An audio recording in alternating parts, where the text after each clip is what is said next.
que si por ese motivo se me olvida grabar una clase, usted me dice, no está grabando y así nos ahorramos problemas. Ya, ahí estamos, ya, estamos grabando. Perfecto, hermanos, hermanas amadas, déjenme borrar lo que no me corresponde de hoy día. Esto no me corresponde de hoy día. Ya. Ok. Bueno, como les decía hace un rato, la clase de hoy día va a ser un poquito más lenta porque es más bien introductoria. No está en mis planes terminar antes de la hora, así que desde esta semana deberíamos estar acabando 10:15 más o menos. Al igual como el año pasado, yo generalmente hago un break más o menos entre 9:15, de unos 10-15 minutos, para respirar un poco, para tomarse un café. Usted sabe que la hora es media complicadita esta. Así que, al igual como el año pasado, lo vamos a hacer así, más o menos entre 9 y 9:15. Haremos un break de unos 10-15 minutos para que tome un poquito de aire y también respire, tome agüita, lo que haga falta. Porque la idea es que lleguemos bien a la hora que nos corresponde. Ya, debería estar viendo mi pantalla en este momento, entonces, ya, ahí la estoy viendo. Perfecto. Al igual como lo hicimos la semana pasada en ambas asignaturas, vamos a partir un poco hablando del programa, muy acotadamente, no voy al detalle específico de cada punto del programa, pero sí lo más general, para que podamos un poco hablar de lo mismo. Bueno, esta es clase de Historia y Teología de las Misiones, ya clase número 1, como se lo mencionaba hace un rato, y nuestro foco va a estar en esas dos grandes líneas, aunque parezca un poco obvio. Por una arista, todo lo que es la parte histórica, ya todo lo que implica la historia del proceso misionero en la iglesia, y en segundo lugar, el área teológica, que tiene que ver cuáles son los fundamentos de la misionología, básicamente. Eh, Hay que partir sí o sí leyendo este pasaje que yo creo que es simbólico, que es archiconocido, que incluso las personas que tal vez nunca, o sea, o han ido muy poco a una iglesia o les han predicado en algún momento, es una expresión que todos hemos usado, la que está en Juan 3:16, de tal manera amó Dios al mundo. Una expresión que aunque parezca muy simple, que aunque parezca muy repetida, incluye una serie de verdades tremendas, incluye una profundidad que es muy, digámosle, alta cuando uno empieza a analizar, porque estamos hablando de Dios, ser omnipotente, omnipresente, perdón, omnisciente, todopoderoso, que crea bajo su voluntad, bajo su poder, quien ama de una manera inmedible, incondicional, y sin precedentes al mundo en el que estamos, a la humanidad, a su creación. Y de una manera que, insisto, rompe todo esquemas que nunca podríamos entender. Y es por eso cuando se habla de tal manera amó Dios al mundo, es algo que no tiene medición, que no tiene un punto de comparación. Y es necesario partir con esto. ¿Por qué motivo? Porque tenemos que entender que cuando hablamos de misionología o de misiones, como usted quiera llamarlo, no hablamos simplemente de un acto de ir a un lugar X, sino que hay un objetivo de proclamar esta verdad, que de tal manera amó Dios al mundo. Ahora, en general vamos a hablar de los objetivos del curso, vamos a centrarnos un poquito en eso. Como objetivo general, ¿con qué nos encontramos? Generar un proceso de diálogo y de reflexión bíblica e histórica sobre la misión de Dios. Esto con la finalidad que los estudiantes puedan construir argumentos sólidos sobre la tarea de extender el reino de Dios a todo el mundo y puedan, además, analizar su compromiso ante Magna Comisión, de tal modo que se vean desafiados a vivir la fe mediante una respuesta misionológica práctica. Una serie de elementos interesantes respecto al objetivo. Primero que todo, un proceso de reflexión y de diálogo. Usted sabe que a mí me gusta harto que se discuta en clase, los del año pasado me conocen, que se comente, que haya básicamente una interacción. Y esta es una asignatura que da mucho para eso, da pie, ya que en algunos puntos, como veremos en las unidades, trabajaremos no solamente con un contenido duro, sino que trabajaremos con análisis, tanto de culturas extranjeras, culturas locales y la realidad de la iglesia, también en cómo ha abordado ciertos procesos. Entonces, por una parte, dentro de los objetivos generales está el proceso de diálogo y reflexión, que es lo primero.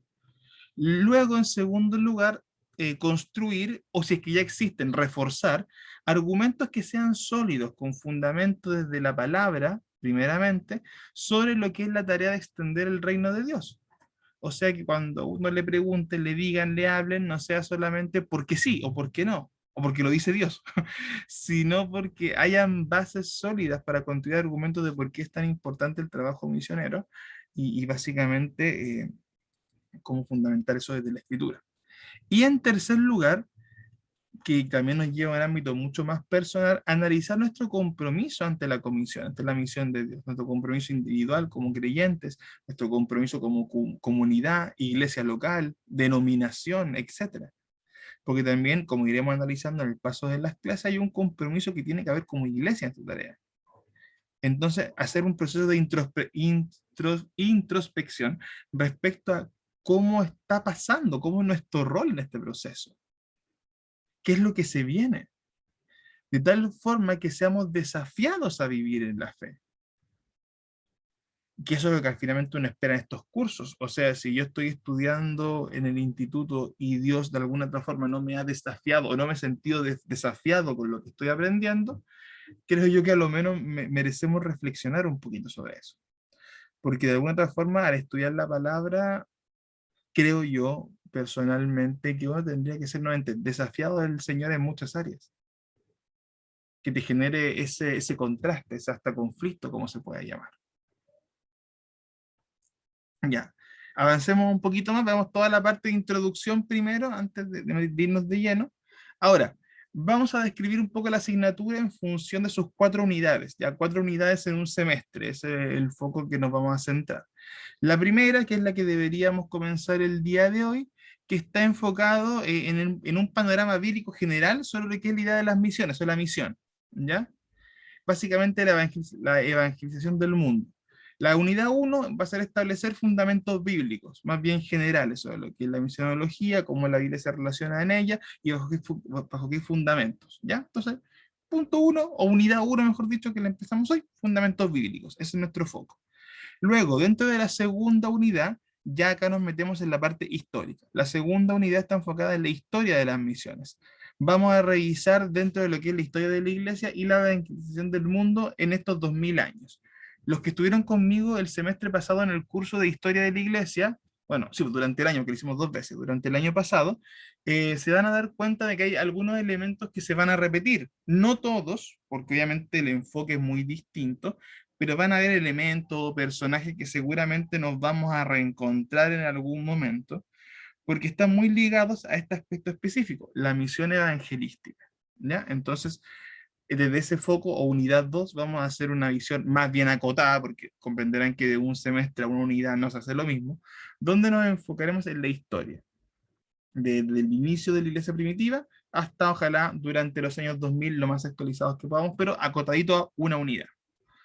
Como tercera unidad, vamos a irnos un poco a la realidad del mundo, un poco desde la antropología y desde la visión espiritual del mundo actual, ¿ya? Y también hablaremos cómo va el proceso de evangelización en el mundo. Ya vamos a meternos más bien desde el punto de vista actual. Entender el mundo en el que estamos, entender cómo se compone, desafíos que hay en él, ventajas o que tenemos nosotros como pueblo cristiano a la hora de evangelizar y también desventajas o obstáculos que debemos superar también para entender este mundo que nos rodea. Y por último, en esta unidad, o en la cuarta unidad, para ir cerrando, se lleva al estudiante no solo a la reflexión, sino que se comparten herramientas y se da a conocer aplicaciones prácticas de cómo llevar a cabo la visión misionera de la iglesia local. La última unidad, que es relativamente corta, me refiero a corta en contenido, no tenemos mucho contenido acá, sino que esta última unidad se enfoca más bien en un proceso reflexivo. Discutiremos mucho desde cuáles son o cuál es el abordaje que ha hecho la Iglesia actualmente respecto al tema de misiones, y discutiremos en base a posibles estrategias que son necesarias implementar o posiciones que la iglesia debe tomar respecto al tema misionero. Esta última unidad, de hecho, está más bien enfocada en el aspecto de reflexión local y hacia afuera. De hecho, en este punto, como les digo, es casi nada de materia como tal, sino que el foco será la discusión. Aquí vamos a tener, yo creo, constantemente mesas redondas o debates, porque se va a prestar más bien para ese tipo de abordaje, más que para un abordaje teórico, sino desde lo práctico. Ya, hasta aquí, ¿alguna duda respecto a las unidades, consulta, respecto a este punto, para poder ir cerrando punto a punto? 4 unidades en el semestre: panorama bíblico, historia, eh, descripción general de la situación mundial, y la número 4, realidad de la iglesia, por resumirla, así para que se entienda. Ya, avanzamos un poco. En general, dentro de los criterios de evaluación, bueno, el primero, que es el más básico, es la asimilación de los conceptos relacionados con misiones, todo lo que sea conceptual. Recibir, aprender, aplicar, asimilar, ¿ya? Y en segundo lugar, una actitud de apertura y diálogo respecto a la interpretación y aplicaciones prácticas, especialmente en las últimas 2 unidades, que son unidades que cada vez se van acercando más al punto de discusión que al punto de debate, o sea, al punto teórico. Sí, esto se va a poner mucho a prueba porque, insisto, con mucho amor y con mucho respeto nos vamos a sacar un poco los ojos, porque vamos a tener que ir viendo cómo la iglesia ha ido trabajando, abordando, y cómo es el mundo en el que vivimos. Entonces, va a ser una unidad más bien de debate, de conversación, y esa va a ser la idea general. Ahora, respecto a las evaluaciones, eh, les voy a hablar desde mi corazón. La cuarta, aún no tengo idea qué rayos voy a hacer. Ya, estoy todavía con dudas de la cuarta. Pero las primeras 3 las tengo bien claritas. En este semestre, ustedes no van a trabajar con tareas clase a clase en el formato que trabajábamos el año pasado en historia, sino que se va a trabajar ya desde la próxima semana con controles de lectura, ¿ya? Un control de lectura estandarizado con 4 o 5 preguntas, no más que eso, sobre cada capítulo del texto, que acá está entre paréntesis, Revolución en el mundo de las misiones. Dicho texto, que les voy a enviar la próxima clase, cuando ya se definan las matrículas, se cierran, se los voy a enviar. Si ya lo tengo, ya lo conseguí, lo descargué, lo tengo en mi poder. Este texto de Revolución de las misiones es bien particular porque no es un texto teórico, es un texto de testimonios, básicamente. ¿Y por qué decidí incluir este texto en el control de lectura? Porque es cierto que el aspecto misionero obviamente tiene fundamentos bíblicos, hay que estudiar desde la palabra, cómo sostenemos el concepto, hay que estudiar históricamente, culturalmente, cómo funciona el mundo, etcétera. Pero también hay un elemento que creo yo que es súper importante en el tema misionero, que tiene que ver con el aspecto del testimonio, que tiene que ver con el aspecto de la experiencia del que ha sido misionero.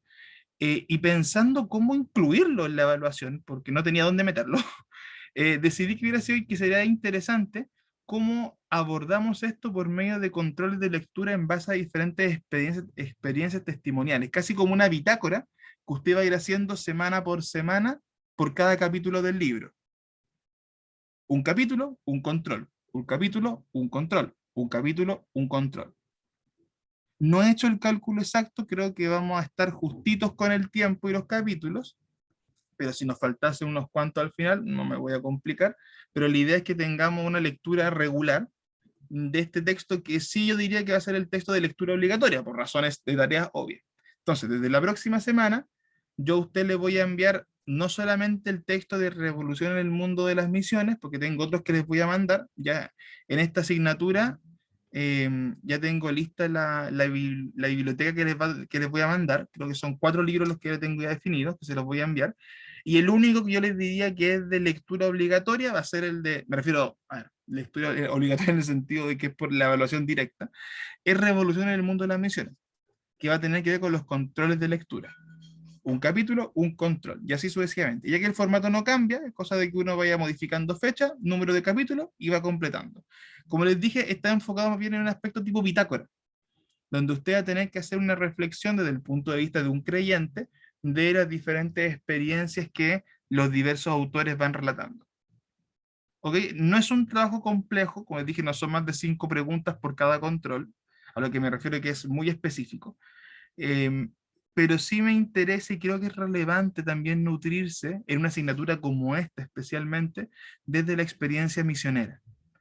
Entonces, bajo esa premisa, decidí que este año las tareas, más que tareas teóricas, van a ser tareas de reflexión en este punto específicamente. ¿Ya? Independiente que tengamos trabajos evaluados distintos, que son específicos de ciertas áreas, o sea, eso es igual. Como segundo trabajo, que es el que haremos para la primera unidad, trabajaremos directamente con una exégesis. Les dejaré un texto ya definido, más una pauta de exégesis con una serie de preguntas y reflexiones que usted va a tener que trabajar. No he definido si van a ser 2 textos o un texto, ahí va a depender de cómo avancemos durante el semestre. Pero sí, para esa unidad el trabajo va a ser exegético, ya que es la unidad más relacionada con el tema de los fundamentos bíblicos, también va a estar relacionada con el trabajo que ustedes van a hacer, trabajo tipo exégesis. Así para que tengan a mano sus diccionarios, sus libros relacionados, para que tengan material acorde. Eh, Como tercer punto, o tercera unidad que está definida, de hecho la tercera evaluación que ya está definida es la de la última unidad, le estoy diciendo que está lista, que trabajaremos con una mesa redonda, ya tipo grupo de debate, donde también discutiremos sobre el rol de la iglesia en las misiones modernas. Al ser un debate, hay que definir exactamente las normas. Yo creo que dependiendo de cuánto sea la matrícula final, tal vez dividamos al curso en 2 para hacer 2 debates distintos, tal vez con preguntas diferentes, o sea, temas similares pero preguntas distintas para que sea interesante. Y por último, lo que se hace en estos casos es que un grupo debate en el primer bloque y el segundo grupo debate en el segundo bloque. Yo creo que sería lo más cómodo. Entonces, eso está definido y me falta la última evaluación que aún no sé qué voy a hacer. No tengo idea. Entonces, cuando se me ocurra, se los voy a decir. Pero para que tengamos claro, evaluaciones principales en el semestre 3. Una que es de proceso, por decirlo así, que es continua, que es la del control de lectura semanal. La segunda, que es una exégesis correspondiente a la unidad 1. Respecto a la unidad de la histórica, no tengo todavía, esa es la que me falta, ahí donde estoy cojeando, tengo que todavía definir qué. Y para el último tramo trabajaremos con este estilo mesa redonda. Así que me falta una, cuando la defina va a estar ok. Ya, pero por ahora, para que tengan claro más o menos cuántas van a ser las evaluaciones, llamémosle grandes, que usted va a tener. Ahora, al igual como pasa en otras asignaturas, siempre hay un porcentaje de participación y asistencia que es el que yo hago check semana por semana. Ahora, también como lo expliqué el año pasado, hay personas que por ese motivo no preguntan mucho en clase, ya sea porque son más vergonzosas, porque no están, por lo que hablábamos, de que hay gente que se está intercambiando los días, que va a estar una semana sí, una semana no, pero que está muy presente fuera de clase, ya sea cuando hay tutoría, ya sea cuando hay que responder trabajo, ya sea cuando te preguntan directamente, profe, ¿sabe qué? Esto no lo entendí en la semana, ¿me lo puede explicar? Y ahí uno va retroalimentándose. Entonces, eso también yo lo considero como participación, aunque no sea directamente acá en aula. Entonces, también para la gente que es un poquito más tímida o un poquito tal vez que le cuesta más esta parte, también uno va considerando todo tipo de participación. Eso, hasta aquí, dudas, preguntas, consultas, hasta este punto, ahora que estamos hablando de las evaluaciones.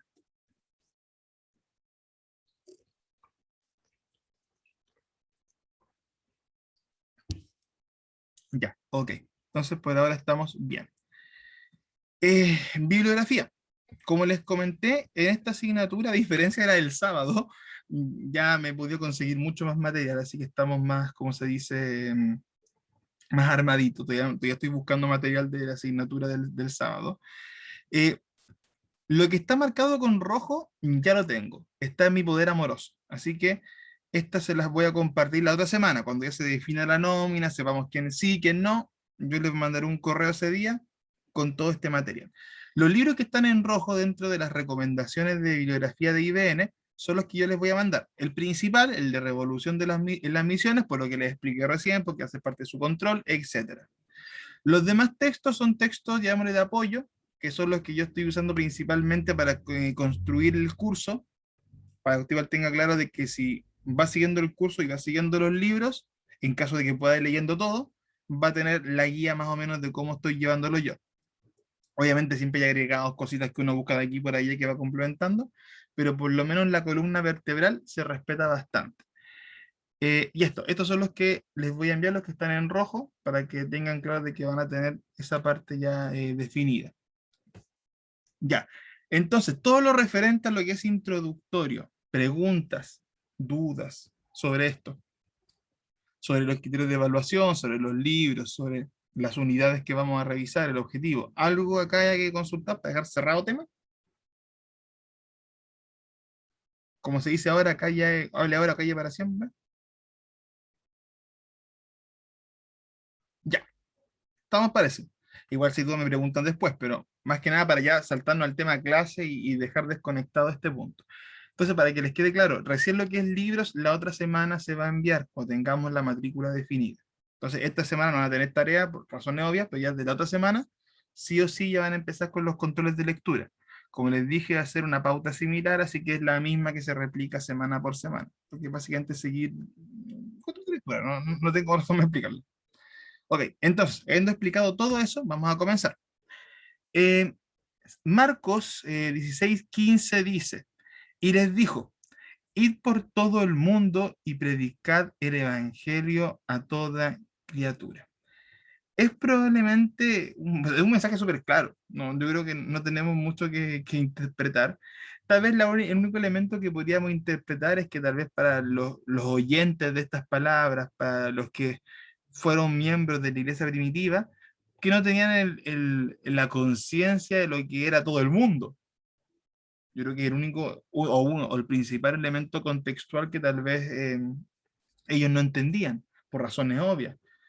Pero incluso para la iglesia primitiva, el anhelo fue, y se notó en sus primeros siglos, llegar a todo el mundo que ellos conocían, pero a todo el mundo. Entonces, este mensaje, que es un mensaje directo de Cristo, yo creo que es bastante claro, y es una de las bases para decir que el Señor nos manda a predicar, que no nos manda a quedarnos en casa, que no nos manda a encerrarnos, a encuevarnos, dicho coloquialmente, sino que nos da una instrucción de predicación. Cosa que a veces se nos olvida, me incluyo, como que a veces entramos en periodos de letargo, de flojera o de agotamiento, de cansancio, y se nos olvida que una de las principales tareas de un creyente es la predicación, y que tendría que estar en ¿cómo se llama esto? En una posición alta, en una posición de importancia. Y a veces nos pasa en muchas ocasiones como iglesia en general, y ahí cada uno podrá evaluar su respectiva denominación o congregación, que esto también se nos olvida como iglesia. A veces estamos preocupados de muchos aspectos de nuestros programas, que ojo, no son malos, no quiero que se malentienda, pero dentro de nuestros programas, cuando hablamos de misiones, hablamos de un ítem así, pero pequeñito, pequeñito en algún momento, para el mes de las misiones, para alguna fecha en especial, y sería. En otros casos, creo yo que es mucho más grave porque ni siquiera consideramos dentro de las prioridades o de los programas, o como usted le quiera decir, la evangelización, como que no está presente tampoco. O si está, también estamos hablando de momentos en particular. Y ojo, aquí no quiero entrar en esta como postura de tirar palo por tirar palo, que a todos nos pasa, me incluyo. A todo esto nos ocurre. Pero sí creo yo que es importante y relevante recordar algo, hermanos amados, que el Señor, desde él mismo, desde su boca, nos manda a esto, ir por todo el mundo y predicar el Evangelio. Ahora, maneras, formas, estrategias son los que iremos resolviendo, los que iremos debatiendo. Porque hay mucha gente que válidamente, y lo encuentro maravilloso, ahora utiliza medios masivos de comunicación, principalmente Internet, para predicar de las maneras más random posibles. El otro día sigo a una chica de Instagram que es cristiana, y ella hizo un experimento bien interesante, tal vez no con una profundidad teológica muy grande ni nada, pero como intención lo encontré maravilloso, que ella tomó una aplicación que no la conozco, la verdad, creo que la he visto en algún momento en algún video raro, donde tú estás chateando no sé cómo explicarlo, tú chateas en tiempos breves con una persona y se cambia la persona. Es como una tómbola gigante donde tú estás hablando con alguien, pasan un par de minutos y se cambia la persona. Dijo que la mostaza y ketchup eran de ella. ¿De quién es la mostaza y el ketchup? El aceite parece que... No, No escuchó, ya. Sí, cuidado con los micrófonos, por favor, que yo tengo el nivel de atención del pasto. Así que mi nivel de atención se da a los 2 segundos, por favor, no me desconcentren. Y a lo que veis que esta chica se metió en esta aplicación, que ojo, es una aplicación que normalmente se usa para molestar, que se usa, incluso ha tenido sus críticas porque se ha utilizado con malos fines. pero ella se metió justamente para predicar en muy poco tiempo a toda la gente que se pillara. Cosa que cuando tú lo analizas en frío es bien interesante. Uno para decir buena experiencia, mala experiencia, tener cuidado, que te pueda salir cualquier cosa, que pueda ser peligroso. Ya, consiste esto en temores que son válidos y lo entiendo. Pero no deja de ser algo muy interesante respecto a la forma que se está utilizando. Ya, avanzo un poquito. Deme un segundo que me están sonando mucho esto. Ya, perdón, que lo tengo en silencio, pero cuando está sonando demasiado es estrés. Pero cuando veo que es uno de los trabajos, digo, no, chao, se apaga. No, sanidad mental. Yo, a menos que sean emergencias, que yo sé que son emergencias, no respondo después de las 6. Sanidad mental. Ya. Entonces, entendiendo un poco lo que veíamos en el pasaje, vamos a irnos ahora de lleno al tema respectivo, o sea, o a la introducción ya de nuestra unidad. Las misiones no siempre han sido como son hoy, han tenido una evolución natural en el tiempo, como ha evolucionado el mundo, los mecanismos, los sistemas, la gente. En la década de los 80, la mayoría de los cristianos evangélicos en el occidente veían la historia de las misiones en términos de dos grandes corrientes. ¿Qué quiere decir eso? Hasta los 80, 1980, normalmente cuando se estudiaba misiones siempre se consideraban dos grandes periodos, ¿ya? Dos grandes divisiones. La primera corriente o primera división tiene que ver con la iglesia que se dispersó por todo el mundo a medida que los apóstoles obedecían la gran comisión. ¿Sabes lo que hizo la iglesia primitiva en un comienzo? La primera gran corriente misionera nace con la gran comisión. De hecho, creo que se los mostré a los estudiantes de historia, cuando uno ve los mapas de cuánto creció la iglesia en menos de un siglo, era un crecimiento gigantesco, exponencial. O sea, la iglesia cristiana que no existía hasta después de la muerte de Cristo, ya a finales del año 100, o sea, 70 años más o menos, ya había crecido una enormidad y llegado a rincones que no se podían haber pensado. Y no estamos hablando de la iglesia con apoyo de Roma, no estamos hablando de la iglesia con los recursos que tuvo después, no, hablamos de la iglesia más primitiva, más perseguida que había, y con todas las luchas, los problemas que tuvo. Pero sin embargo, desde que nace, hasta por lo menos su oficialización en el Imperio Romano, nunca para de crecer. Y constantemente, presencia en más ciudades, en más número, en otros continentes, etc. Entonces, esta primera corriente corresponde en el inicio con los apóstoles y la Gran Comisión. Gran Comisión que estudiaremos en detalle un poquito más adelante, pero que es importante mencionar, que plantea estos cuatro elementos que son súper interesantes. Ir, hacer discípulos, bautizarlos y enseñarles.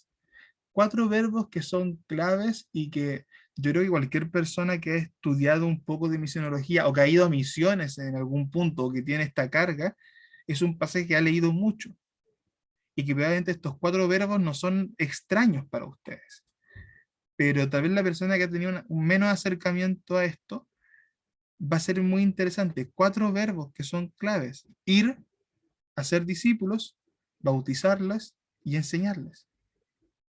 ¿Y por qué es tan importante esto? Porque nos hace una evaluación rápida, como una pasadita rápida de cabeza respecto a dónde puede ser que tengamos un problema como iglesia. Porque fíjate la lógica. Si no salimos, si no vamos, todo lo que viene después, el punto 2, 3, 4, se nos cae. O se nos debilita demasiado. Viceversa. Si hacemos el 1, salimos mucho, predicamos mucho, pero no hacemos discípulos, en el sentido de que no tomamos gente.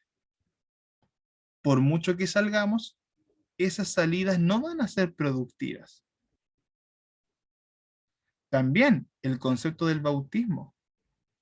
Este bautismo entendido para muchos, no solamente como el bautismo del Espíritu Santo, sino también como la señal del bautismo de que estoy aceptando públicamente mi fe. O sea, Estoy yendo, hago discípulos, pero estas personas no reconocen a Cristo. Entonces, ¿qué me está pasando en el por medio? Es como que algo me está fallando. Y por último, enseñar. Imagínate, me falta el pilar 4. Ya, los dejé hasta que reconocieron al Señor. ¿Y qué pasó después? Van a quedar para siempre como bebés espirituales.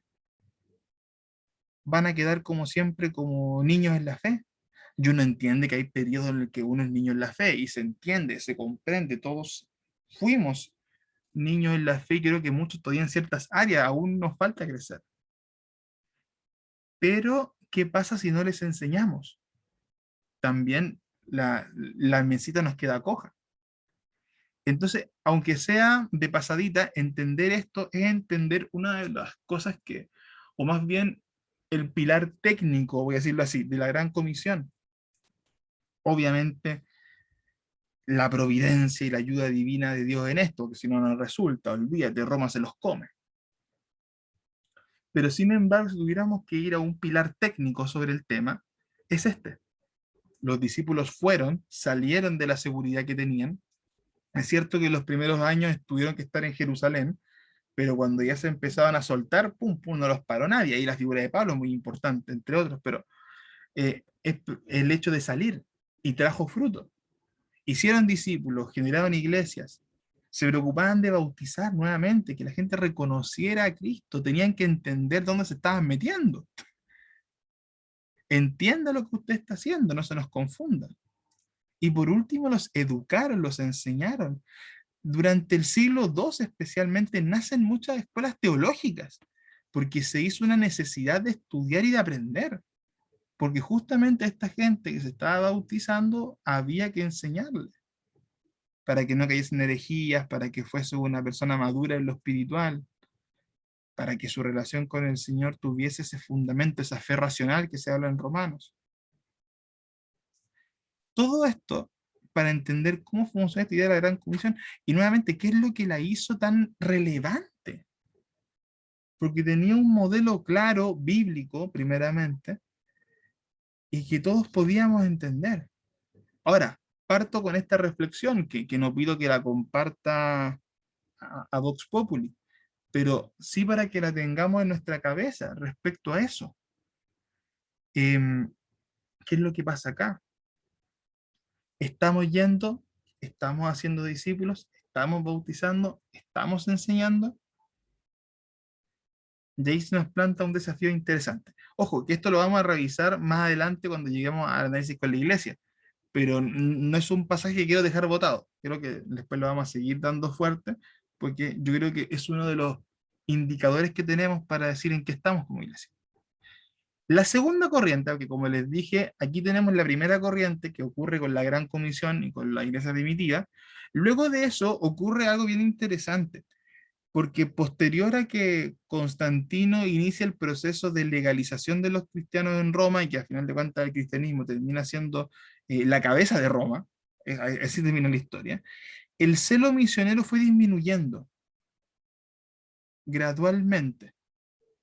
Hubo un bajón respecto a la necesidad de hacer misiones, porque más que misiones eran guerras de conquista. Lo que pasó con las cruzadas no tenían un sentido misionero, las cruzadas tenían un sentido bélico. Y eso no quiere decir que el evangelio dejó de crecer, no, pero ya no había un celo misionero como hubo en esos primeros siglos. De ahí pasamos a un periodo, como digo, en la Edad Media, más bien de estancamiento. Luego, con la reforma y la contrarreforma, el foco más que misionero es un foco teológico. Comienza todo este pulimiento de la teología respecto al rol de la escritura, al rol de la Iglesia Católica, del papado, etcétera. Oye, paréntesis, no tiene nada que ver. El otro día estaba viendo, y aún me queda una mitad, porque me faltó ver una mitad, de un debate muy bueno entre un católico y el pastor, se fue el nombre del pastor, que es un pastor gringo. Ya, ahí me acordaré. Que estaban hablando sobre la idea de la sola escritura, desde el punto de vista católico, que era un teólogo católico, y del punto de vista eh, protestante evangélico. Y estaba muy interesante. Me sigo quedando con los hermanitos, no, no me haré católico, pero sí es interesante porque fue un debate con alta altura de miras, y creo que eso hace que se puedan escuchar muchos argumentos. paréntesis. Ese debate estaba en el canal de YouTube de Rincón Apologético, que tiene esta cosa bien interesante. Paso el dato, al que le guste ver temas de debate, y en general no son largos, creo que es el más largo que vi. Paso el dato, Rincón Apologético, usted lo busca en YouTube. Will Graham, pastor. Él, gracias Pablo, sí, fue el pastor Will Graham, que estaba en un debate con un escritor católico. Paso el dato, estaba muy bueno ese debate, por lo menos desde el punto de vista educativo, para entender la postura católica respecto a cómo entienden ellos la sola escritura. Lo dejo ahí como un paréntesis para el que le guste ver temas, y un canal bien interesante. Listo, cierro paréntesis. Entonces, nos encontramos con la realidad de que la iglesia tuvo esta gran comisión, este despertar, esta primera corriente, baja después las revoluciones durante la Edad Media, también durante la Reforma, por lo que les explicaba, porque el foco ahí no fue misionero, fue un foco teológico. Luego de eso viene todo el periodo de las conquistas, las iglesias nacionales, toda una mezcla de cosas, y ya desde el 1800 y fracción se inicia lo que se denomina la segunda corriente, ¿ya? Y aquí aparece una figura que la mencionamos el año pasado en el curso de Historia de la Iglesia, que es la figura de William Carey, o Guillermo Carey para algunos también, pero William Carey es el nombre original. Eh, y como William Carey, por medio del nacimiento, o más bien el apogeo del concepto de las misiones transculturales, dio un impulso importantísimo a la labor misionera. Aquí aparecen muchas de las grandes compañías misioneras que hasta el día de hoy, ya sea con diferentes nombres o en una evolución de la primera, siguen actuando, que son las principales compañías que van subvencionando y ayudando al trabajo misionero más bien establecido. Aquí se inicia nuevamente una segunda corriente misionera, ya que tenemos las grandes misiones a pueblos africanos, a China, a la India, que eran rincones que estaban olvidados, voy a decirlo así. Porque en América teníamos todo el trabajo desde la colonización española, inglesa en el caso de los norteamericanos, pero con sus defectos y sus terroríficos resultados, muchas cosas, pero había un trabajo, principalmente católico. En el caso de Estados Unidos estaba el trabajo protestante. En el caso de Europa estaba toda esta mezcolanza entre católico y protestante. Pero las regiones asiáticas y africanas estaban abandonadas.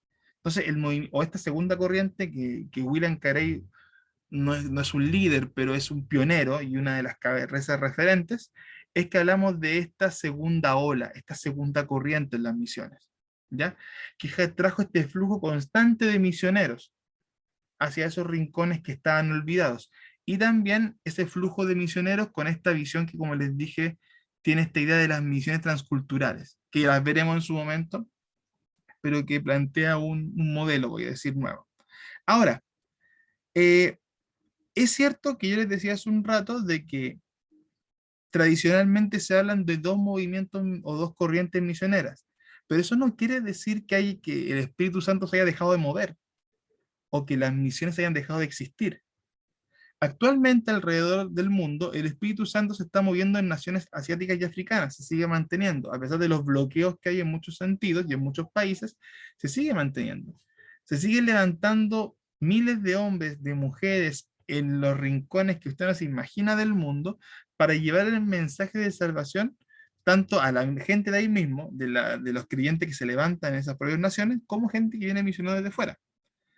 Ahora, esta gente que en su mayoría son gente humilde y desconocida, como aparece en el texto, son gente que no vamos a conocer nunca sus nombres, gentes que no van a estar en las portadas de las noticias evangélicas, que no van a aparecer tal vez en los púlpitos más grandes, son pioneros y son personas que espero algún día poder conocer arriba en el cielo, porque el trabajo que ellos han hecho es un trabajo de hormiguita, pero un trabajo vital porque han mantenido el fuego en esos rincones del mundo donde no llega gente, en esos rincones del mundo que muchas veces no están, que están olvidados. Es ahí donde llega. Ahora, esta obra del Espíritu Santo entre estos creyentes nacionales es lo que actualmente muchos denominan la tercera corriente en la historia de las misiones, que es el enfoque netamente indígena.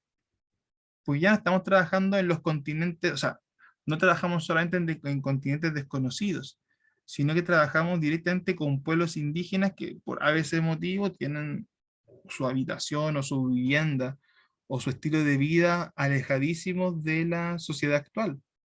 En algunos casos muy extremos, donde han habido muertes de misioneros por ingreso a territorios que no están permitidos, o donde las tribus son hostiles. Entonces, hay un tema bien interesante, y es lo que nos lleva a este tercer, basado, pero bueno, basado en la literatura, esta tercera corriente, cómo el movimiento indígena también tiene mucho que ver en esto. Ya, avanzamos un poquito, preguntas, dudas, comentarios hasta acá. Ya, avanzamos entonces un poco. Ok, luego de esta introducción, que es un poco un panorama bien rápido y general, vamos a empezar con esta unidad 1, que como les dije son, en palabras sencillas, los fundamentos bíblicos del tema de las misiones. Ahora, vamos a irnos a lo más básico, vamos a irnos llamémosle a los conceptos más elementales, a lo más google que podemos encontrar. Para muchos la misión es la predicación del evangelio que se lleva a cabo por misioneros, que se desplazan entre localidades o fuera del país de origen. Es lo que todos entendemos o conocemos, es lo que probablemente siempre se nos ha enseñado, ya sea misioneros de nuestras propias denominaciones, que a veces uno sabe que están en otros lugares haciendo exclusivamente un trabajo de misiones. No hablamos de cambiarse de casa, no, hablamos de irse a un lugar exclusivamente para realizar ese trabajo. Ahora, también cuando se habla de misión, muchas veces se refiere a los asentamientos en colonias establecidas por misioneros para evangelizar en regiones inhóspitas, un poco lo que hablamos del movimiento indígena. En otros casos, más que una persona vaya a un lugar de paso, se establece. Y de hecho, en muchas ocasiones, cuando uno estudia el movimiento transcultural, te das cuenta de que la estrategia fue asentarse, vivir en la comunidad. Vivir en la comunidad básicamente para estar, para sentir, para escuchar, para aprender, para convivir. Incluso para convivir con culturas que sabemos que son paganas, que sabemos que no tienen nada que ver con la Biblia, pero sin embargo, y un poco esto lo hablamos en el ramo del sábado en cultura, tocamos algo parecido a esto, pero la importancia que es entender el valor de la cultura, uno, de otros pueblos, y dos, también del pueblo nuestro. Porque a veces esos choques culturales pueden ser terribles, pueden generar mucho conflicto, pero también pueden ser una oportunidad. Porque en esos choques culturales podemos predicar, porque en esos choques culturales podemos discutir de la palabra. Entonces también es un tema que vale la pena, a lo menos, hacer una reflexión sobre ello. Ahora, están actualmente, pero ya desde hace unas décadas atrás, estos asentamientos también tienen una segunda función, que es el tema de la ayuda humanitaria.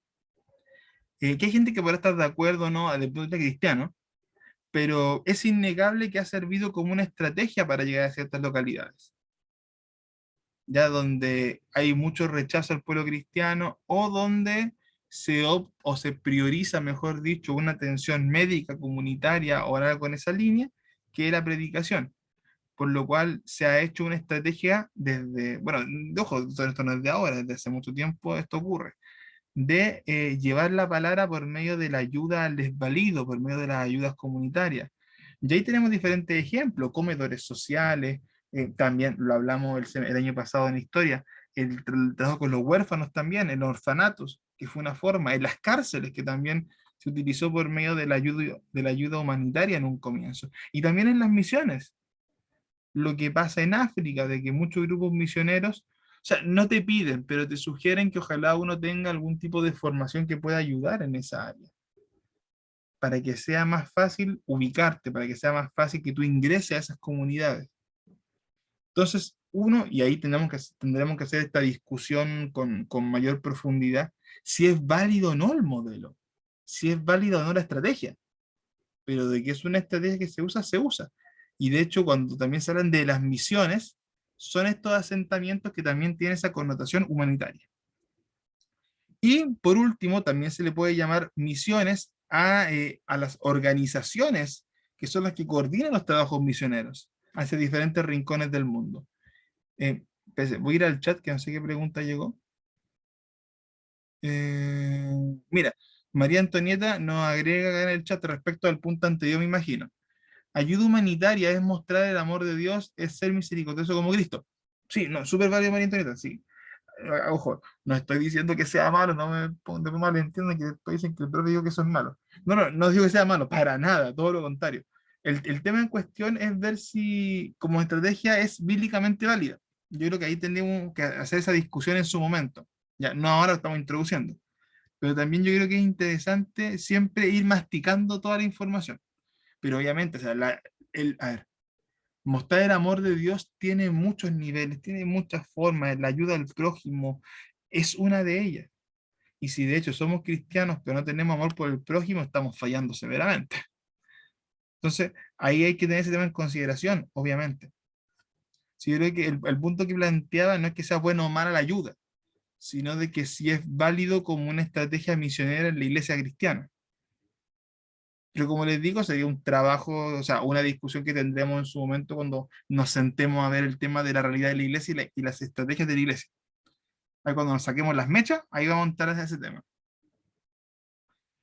Ahora bien, esto lo encontré por ahí googleando y lo encontré muy interesante. eh, que también yo creo que es un asunto que a veces nos toca cuando hablamos de misiones. Y plantea lo siguiente, no sé si están de acuerdo o no, puede ser que no estén de acuerdo, pero sí me gustaría escucharlo. Nuestro trabajo no es arreglar a las personas, sino conducirlas a Jesús. Eh, Hay un tema que a veces es difícil abordar respecto al evangelismo, que uno a veces espera que la gente que llega a la iglesia venga lista, venga transformada, venga convertida, venga santificada, poco menos que hablando del lengua con dones listos. Y se nos olvida que esta persona viene con sus defectos, viene con su pecado, que está luchando con el pecado como todos luchamos, pero ellos vienen en una condición de conocimiento distinto. Pero también es verdad, o por lo menos cabe en el debate, eh, que muchas veces la iglesia, la hermandad, se obsesiona, mira, y mira que lo que decir, se obsesiona con esto, más que llevar a la gente a Cristo. Entonces, ese es un tema que sí trae debate, que sí trae a lo menos diferentes apreciaciones. Cuento un testimonio muy corto. Eh, y no sé, parece que estén en desacuerdo conmigo, totalmente, pero fue lo que pasó en ese momento. Donde yo trabajaba antes, había una colega que era cristiana también, ya de mi antiguo trabajo. Y dentro del grupo, que yo considero amigos, que son los que más compartíamos en mi anterior liceo, hay una persona que era homosexual, abiertamente, orgullosamente. Y de hecho tuvimos muchas peleas cuando recién nos conocimos, porque era muy anti-iglesia. Bueno, después fui entendiendo que había toda una historia atrás y un tema bastante trágico dentro de todo, ¿eh? No trágico en el sentido de que le hayan pasado cosas malas, sino trágico porque esa persona genuinamente creo que intentó buscar a Dios y no encontró en ese tiempo la respuesta de que estaba esperando. Bueno, el asunto es que discutíamos en una ocasión con esta niña cristiana sobre él, no sé por qué salió el tema, pero discutimos sobre él. Y ella me decía, no pesadamente, pero sí como con firmeza. eh, no, Pato, es que yo, de él, puse, tenemos que seguir orando para que él deje de ser homosexual. Y yo me acuerdo que lo dije, y eso puede estar de acuerdo o no, hermano, pégueme, quémenme la casa después si quieren. Eh, que yo lo que le respondo es, no, po, nuestro primer foco de oración es que conozca a Cristo, que Él después haga lo que tenga que hacer con su vida. Pero es como que a veces nos centramos tanto en el, a ver, ¿cómo lo explico? Nos centramos principal y primeramente en el pecado, que en que la persona conozca a Jesús, como si una cosa solucionase la otra, y son temas distintos. Ahora, eso no quiere decir que no vamos a ayudar a trabajar en el carácter de la persona. La iglesia cumple ese rol, por medio del amor, por medio de la misericordia, por medio de la oración, todas las herramientas que podamos usar. Ser de bendición para que esa persona pueda ir formando su carácter como cristiano o cristiana. Pero la meta principal y primera es que la persona conozca a Cristo. Y a veces creo yo, y ahí si tú desacuerdo o no desacuerdo conmigo, a veces como que nos volamos en la meta. No lo olvidamos, pero nos volamos. Pablo, te quiero escuchar. No sé si el comentario era por respecto a la frase, para que la amplíes un poquito.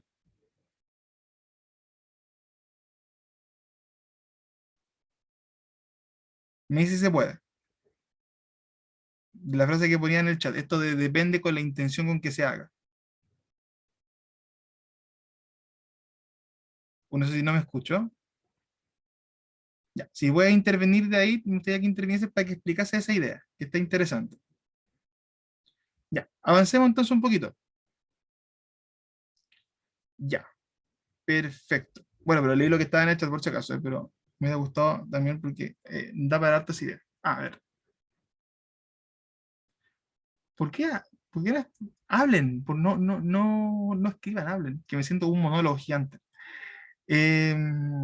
Claudio nos aporta.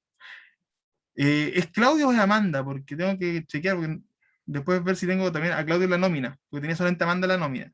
Perdona que pregunte, nada que ver eso, pero que te vi ahora conectado. Ya. Exactamente, el conocer a Jesús es el propósito de todo el Evangelio. Pues para reparar toda nuestra naturaleza se requiere cambiar el interior. Sí, cambiar el interior. Ya, ahí tenemos una postura interesante, ahí tenemos una contraparte. O sea, no una contraparte, sino para ampliar un poco esa idea. Ya, gracias Claudio, también gracias a Pablo que había escrito recién. Ya, avanzamos entonces un poco. Uy, fue como lento el PC. Como que no agarra bien. Ya, bueno, lo habíamos visto recién este versículo y no quiero detenerme en ello, más lo que expliqué al comienzo, que a pesar de que es una expresión que hemos escuchado mucho, sí es una expresión, creo yo, que es igualmente potente. Entender cómo el amor de Dios fundamenta, al final de cuentas, nuestra existencia y cómo no podemos graficar o medir lo que es el amor de Dios en este sentido. Que es lo que explicaba en un comienzo y no me quiero dar muchas más vueltas acá. Es un mensaje en extremo sencillo, que insisto, un niño puede entenderlo superficialmente, pero a la vez es profundísimo, porque implica la posición del ser omnipotente, omnipresente, omnisciente que es Dios.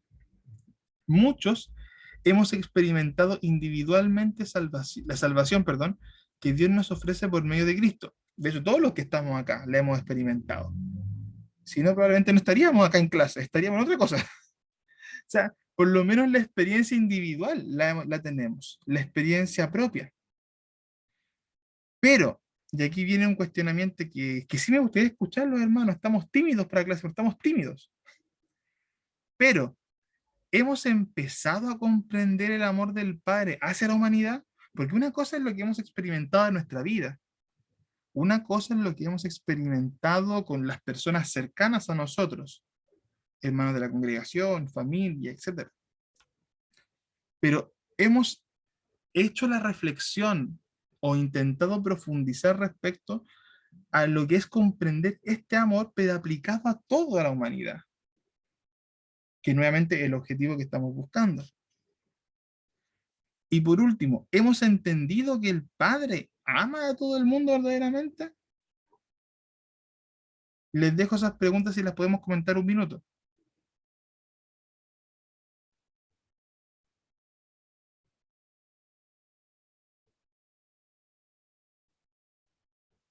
Mira, voy a tener que hacerlo como lo hacía en el colegio, voy a tener que estar llamando a quienes hablen. Ya, Profe, ya que sí. profe, Gracias por obligarme. Ya, ok, sí, sí. Antonita. yo siento que yo siento que a veces las personas piensan como que, que Dios no quiere a todo el mundo, sino que Se mutió. Ahí está. ¿ah? Está ya ¿Ahí sí? sí, sí.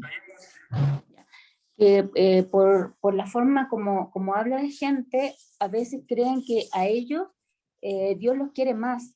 Por ejemplo, ya, quédate, perdón. A veces la gente dice, sí, Dios me debe querer mucho a mí porque me pasó tal cosa. uy, Dios me debe querer mucho a mí. Entonces, claro que Dios nos quiere a todos. Entonces, y también quiere a los niños de Mozambique y sin embargo andan descalzos, no tienen vacuna, no tienen agua potable, no tienen alcantarillado. Entonces, no es porque Dios nos quiere que pasa esto, es por su misericordia, pero ama tanto al que está al otro lado del mundo, al que está pasando, la está pasando mal, como al que la está pasando bien. O una vez escuché a una amiga que era hermana de la iglesia y que estaba en desacuerdo con algunas cosas del pastor, su marido, y ella dijo, pero mira cómo Dios lo respalda a mi marido porque se cambió de trabajo y está ganando súper bien. Y la verdad es que no sé si era un respaldo del Señor porque el marido había estado mirando para el lado estando casado. Pues entonces no creo yo que Dios respalde cosas así. Entonces yo creo que hay veces que hay soberbia en decir, no, si Diosito me quiere mucho a mí. O sea, Diosito nos quiere a todos. Entonces creo que cuando uno entiende verdaderamente que el Padre ama a todo el mundo, nosotros empezamos a hacer lo que realmente debimos ser siempre, que es instrumentos de Dios y nuestro tiempo, dinero y todo es, somos realmente mayordomos y empezamos a dar de lo que tenemos. Pero cuando uno dice, no, es que este mes no me alcanzó para diezmar, o sea, ¿cómo que no te alcanzó? ¿Por qué dejaste para el último el diezmo, la ofrenda o las misiones?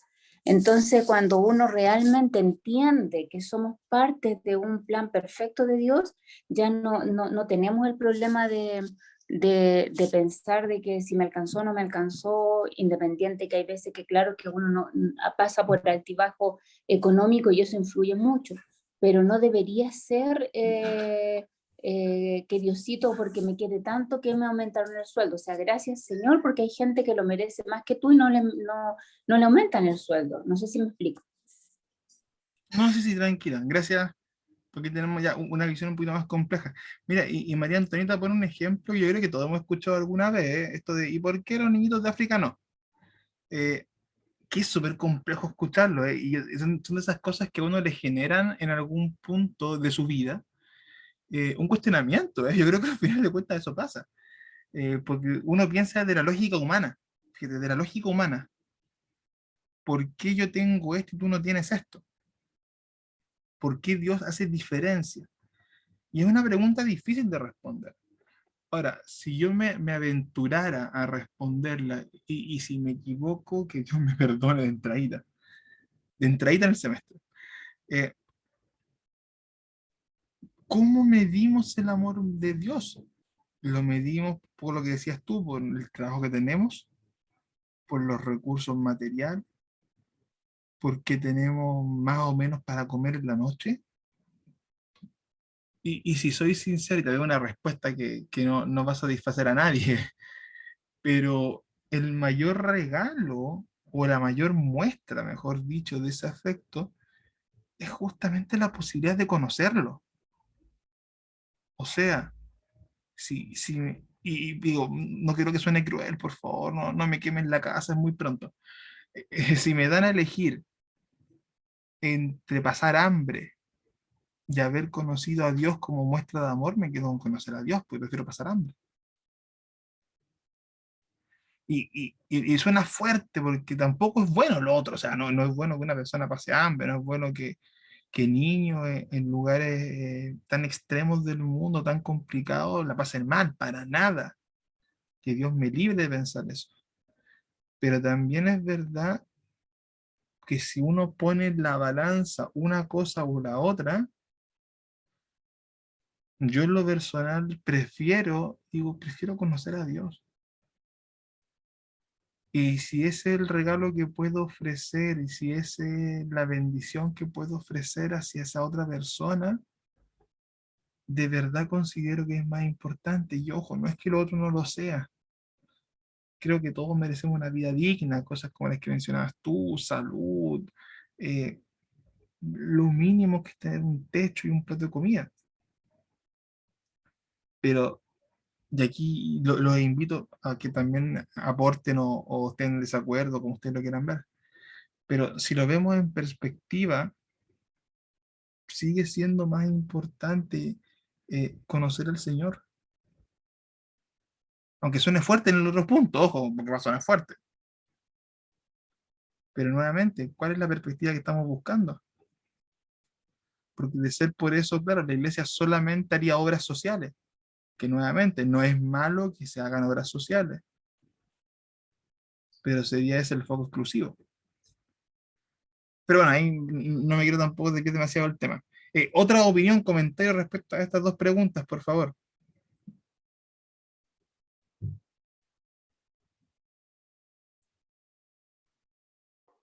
Amén, Patricio, bendiciones. Bendiciones, Claudio. Está. Sí, sobre estas dos preguntas, el análisis que uno podría hacer una breve reflexión. ¿Cómo comprendemos el amor del Padre? Cuando era más joven y recién en los primeros años del Señor, me encontré con una hija de pastor que nunca más la vi, sino fue una amistad de adolescencia, pero me enseñó una frase interesante que nunca más se me olvidó. Me dijo, mira Claudio, la expresión máxima del amor es el perdón. Al principio no lo tomé importancia, pero después reflexioné en esa frase y me la escribió como un recuerdo de juventud. Y después cuando volví a mirar hacia la cruz, hacia la obra de Cristo, cuando empecé a madurar dentro de nuestro crecimiento eclesiástico, fui entendiendo que ese concepto calza prioritariamente en la obra de Cristo en la cruz del Calvario por nosotros. Porque así como lo describe Romanos, Juan lo describe también en su Evangelio, que en realidad nosotros hemos recibido un regalo que en realidad no merecíamos. Y lo que merecíamos era el castigo eterno, ese lloro y crujir de dientes que está en Apocalipsis, debido a que nuestra naturaleza se apartó de Dios y en realidad nadie busca a Dios, Romanos 3. Todos maldecimos a Dios de que tenemos los primeros pasos de vida, hacemos cosas que ofenden a Dios, no nos interesa, acercarnos al Creador es un tremendo tema. Entonces cuando vemos ese amor, ese amor por la humanidad del Padre, que primero no tiene comparación ninguna, porque ¿cómo Dios puede amar a aquel que le aborrece? Y eso es el milagro más profundo de la comprensión. Entonces entiendo que el Creador decidió, a través de su Hijo, justificar esta humanidad para poder redimirla y volver a acercarla a sí mismo. Entonces, si yo puedo entender si la humanidad es importante, ¿cierto?, para este mundo, o si el Padre verdaderamente ama este mundo, toda la historiología, digámoslo así, o la historia bíblica o la bibliología en ese análisis relata un solo evento, la expresión máxima del amor de Dios hacia los seres humanos concretados en la muerte y resurrección de nuestro Salvador. Es lo que puedo opinar con respecto a las preguntas que están, profesor. No, gracias Claudio por el aporte. Una persona más antes de que vayamos al break. A ver, Fabiola, tienes cara de sueño, apórtame. Yo creo que es súper complicado entender el amor de Dios hacia la humanidad cuando no lo hemos entendido completamente hacia nosotros mismos. Creo que muchas veces nos cuesta ver a Dios como Padre y ver a Dios como un Padre que nos ama, como un Dios que perdona. Y creo que eso influye mucho en el cómo hablamos del Padre, porque hay muchas cosas en las que chocamos con Dios y chocamos con su soberanía. Entonces creo que parte del problema es cómo vemos a Dios y por qué voy a ir yo a hablarle a alguien de un Dios que no estoy segura si me ama de verdad o si es realmente soberano o si verdaderamente sus planes son de bien para mí o si verdaderamente tiene un futuro lleno de esperanza para mí. ¿Me entiendes? Porque empiezan tantos cuestionamientos humanos de lógica que creo que nos detienen muchas veces de hablar de Cristo, porque creo que no hemos entendido a cabalidad el amor de Dios hacia nosotros mismos. Creo. No. Mira, gracias Fabiola. Mira, que la Fabi de hecho hace su reflexión desde la pregunta anterior. Ella asumiendo una premisa que yo ya he dado como premisa, pero ella también no la cuestiona, sino que la amplía. Asumir si hemos entendido individualmente lo que hizo Dios. que un poco esta reflexión que igual hacía Claudio, este inmerecido por nuestra propia condición pecadora. Es un tema súper complejo. Y es necesario entender y por lo menos conversar un poco de esto, hermanos, porque es el sustento de las misiones. Es el sustento del trabajo misionero. Porque es un poco lo que decía Fabiola al final. ¿Qué es lo que me motiva entonces a hablarle a alguien? Si yo no entiendo esa obra redentora primeramente en mi vida, si no entiendo quién es Dios en mi vida, si yo no entiendo cómo se relaciona Dios conmigo en mi vida. Entonces, claro, muchas veces, y puedo ahí arriesgarme un poquito, una de las grandes dificultades que también pasa la iglesia en el trabajo evangelístico / misionero es eso, de que si no entendemos lo que Dios hizo conmigo, ¿qué me va a llevar a hablarle a otro? Pero realmente es un tema que es interesante para cuestionar. Ya, vamos a hacer aquí una pausa, vamos a ir al break, porque después se va a hacer muy tarde y no quiero que se nos mezcle todo. En un momento, ay, ¿dónde estoy? ¿Por qué? La falta de costumbre, el asunto, ya se había olvidado los botones, ¿dónde están? Ahí lo estoy recordando. Ya, estimado, miren, son las 21:16. 21:26 por ahí, 21:27, 28, volvemos, para estar empezando a las 9:30 de corrido. ¿Ok? Así que ahí para que estén atentos.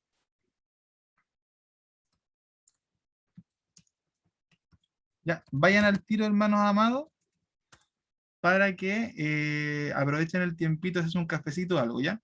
Voy a dejar un poco pausa. Ya, ahí está. Ahora sí. Ya, como les dije hace un rato, ya hemos retomado recién el tema este del mensaje de Juan 3:16 y esta pequeña conversación que hubo en cómo consideramos estas preguntas de cómo llevar la palabra hacia otras personas. Ahora, siguiendo con esa misma línea, él creó al ser humano, lo puso en un ambiente perfecto y se regocijó con él de un compañerismo piadoso, básicamente, como fue la relación desde la creación del ser humano. Es el hombre quien elige frustrar, ese compañerismo cuando se rebela contra Dios. Hay que recordar cómo en el Edén había una comunicación íntima que se quiebra posteriormente a los eventos del Génesis, del inicio del Génesis. El Señor pudo haberlos destruido a todos. Yo creo que lo decía muy bien Claudio cuando decía esto de que no somos merecedores. O sea, si fuera por nuestros méritos no hay nada que hacer. Dios perfectamente puede haber hecho un reseteo en ese momento. Ah, no, me salieron mal. Rebobinar. Y empezar de nuevo. Sin tanto problema, sin tanta complicación. Pero, sin embargo, y esta es una de las cosas que a veces nos cuesta entender, y creo que es una de las complejidades más grandes de Dios. Y aquí voy a irme una volada súper mía, ¿eh? Y nuevamente esto es una volada mía, mía, mía. O sea, ¿usted alguna vez ha visto la película Watchmen? Ya que es una película de superhéroes de Zack Snyder. No voy a explicar la película porque no va al caso, pero el personaje más poderoso de esa película, uno de los superhéroes, es un tipo llamado Doctor Manhattan.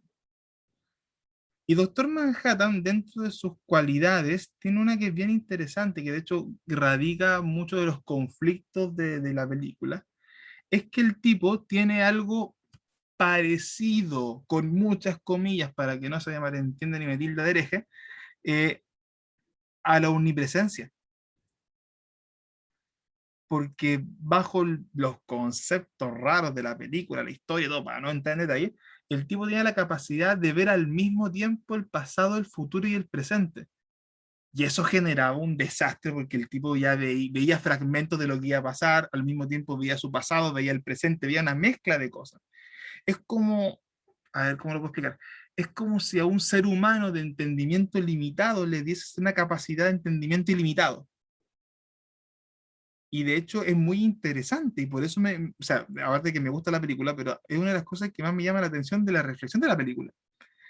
Es intentar hacer un acercamiento a la comprensión de lo que es la omnipresencia. ¿Y a qué voy con todo esto? Porque me pongo a imaginarme, y digo, Dios sabe que eso iba a pasar, lo sabía. Al mismo tiempo, Dios ya nos conocía a nosotros, miles de años después de ese evento. Él conocía el proceso de la humanidad. O sea, cuando él decide no habernos destruido, no apretar el botón de reseteo, en mi cabeza, y nuevamente me hago responsable de este punto de vista, Él también nos estaba viendo a nosotros. Él no solamente decide no destruir a Adán y Eva como dos individuos específicos, porque como les digo, los podría haber borrado, poner unos nuevos y se armó de nuevo. Pero él ya estaba viendo al mismo tiempo que él ya sabía que iba a ser traicionado por Adán y Eva, que iba a haber este quiebre, que él sabía lo que iba a pasar. Él también nos estaba viendo a nosotros hoy en día, que somos el fruto básicamente de esa primera pareja. Entonces es súper complejo entender por qué Dios no reseteó, pero también para eso hay que entender algo que no es entendible, que es cómo funciona la mente de Dios. Y es un ejercicio más que interesante, creo yo. Ahora, en vez de habernos destruido, según, como les digo, sus capacidades, su propósito, Él genera este plan, el plan divino, el plan de salvación, como usted lo quiera llamar, en el cual los descendientes de Adán, o sea, que somos nosotros, todo lo que hasta ahora conoceremos de la humanidad, aceptasen la redención, aceptasen el perdón, se pudiesen reencontrar nuevamente con Él, como hablábamos de este quiebre que había habido. Ahora, entendiendo el principio de que hubo una comunicación original con Dios, se perdió esa comunicación por culpa de la humanidad, y Dios, para no destruir la humanidad, generó un plan de redención que involucraba a toda la descendencia de Adán, entendiendo eso muy resumidamente. ¿Por qué a las misiones específicamente? O sea, tenemos un panorama muy general, pero ahora, ¿por qué misiones? Hace más de 2000 años Jesucristo ordenó a sus discípulos ir por todo el mundo y predicar el Evangelio. Partimos con una orden. Dios, ya Cristo dijo. O sea, es como lo más básico. Te lo dijo Cristo. Partimos por ahí. Ahí no tiene mucha interpretación. Desde que Cristo da esa instrucción, se ha realizado un trabajo extraordinario por miles de cristianos en diferentes épocas, en diferentes generaciones, incluso en la época donde tal vez no hubo tanto impacto misionero como lo que les comentaba hace un rato con este vacío que tenemos en la Edad Media, pero incluso ahí tú vas a encontrar almas piadosas que siguieron el trabajo misionero, aunque tal vez no haya sido una tónica permanente, no haya sido una mecánica que tú te encontrases de forma constante en la humanidad, aún así había trabajo misionero. Aún así hay gente que conoció a Dios, a pesar de todas las falencias, de todos los pecados, de todas las herejías de la Iglesia Católica. Pero a pesar de eso, hubo gente que conoció a Dios. Y eso ocurrió en cada época de la historia. Lo cuestionable que fue la conquista española en Latinoamérica, con la Biblia en una mano y con la espada en la otra mano, aunque haya sido así, de una u otra forma el Evangelio llegó. Y de una u otra forma el Evangelio se estableció. Entonces, nunca se ha dejado este trabajo de llevar la palabra por todo el mundo, siguiendo lo que leíamos en un comienzo, ir por todo el mundo y hacer discípulos.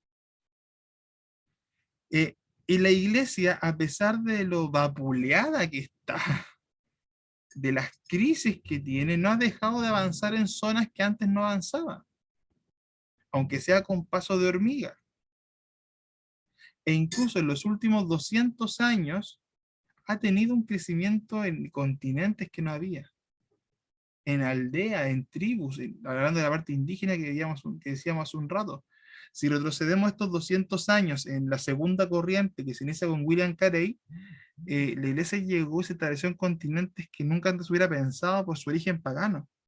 Y con todas las dificultades que se tienen en el proceso, porque se tienen dificultades y no pocas, se ha logrado crecer, especialmente en esas áreas donde sabemos que no ha llegado el Evangelio.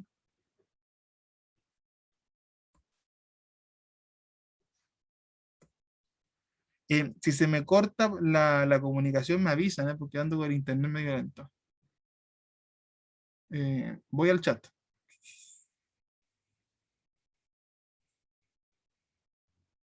Ah, gracias, sí. Ah, mira, sí, el caso de Bartolomé de las Casas, justamente.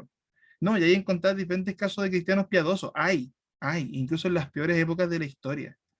Entonces, al final de cuentas, como menciona Claudio acá, eh, incluso en los momentos más, insisto, más oscuros de la humanidad, Dios usó personas, las usó igual, que tenían piedad, que tenían un entendimiento distinto de la palabra, que tenían una misión distinta. Nuevamente, la misión de Dios nunca ha parado. Ahora, algunas frases que me parecen interesantes. La obra misionera no es simplemente una cosa que la iglesia debería llevar adelante. Es su principal y más importante tarea. Haciendo un poco la referencia de que no es una cosa más. La suprema tarea de la iglesia es la evangelización del mundo. Nuevamente, la suprema tarea, lo principal, arriba. Y tercero, que de hecho no encontré el nombre exacto de este autor, siempre me salía como AR.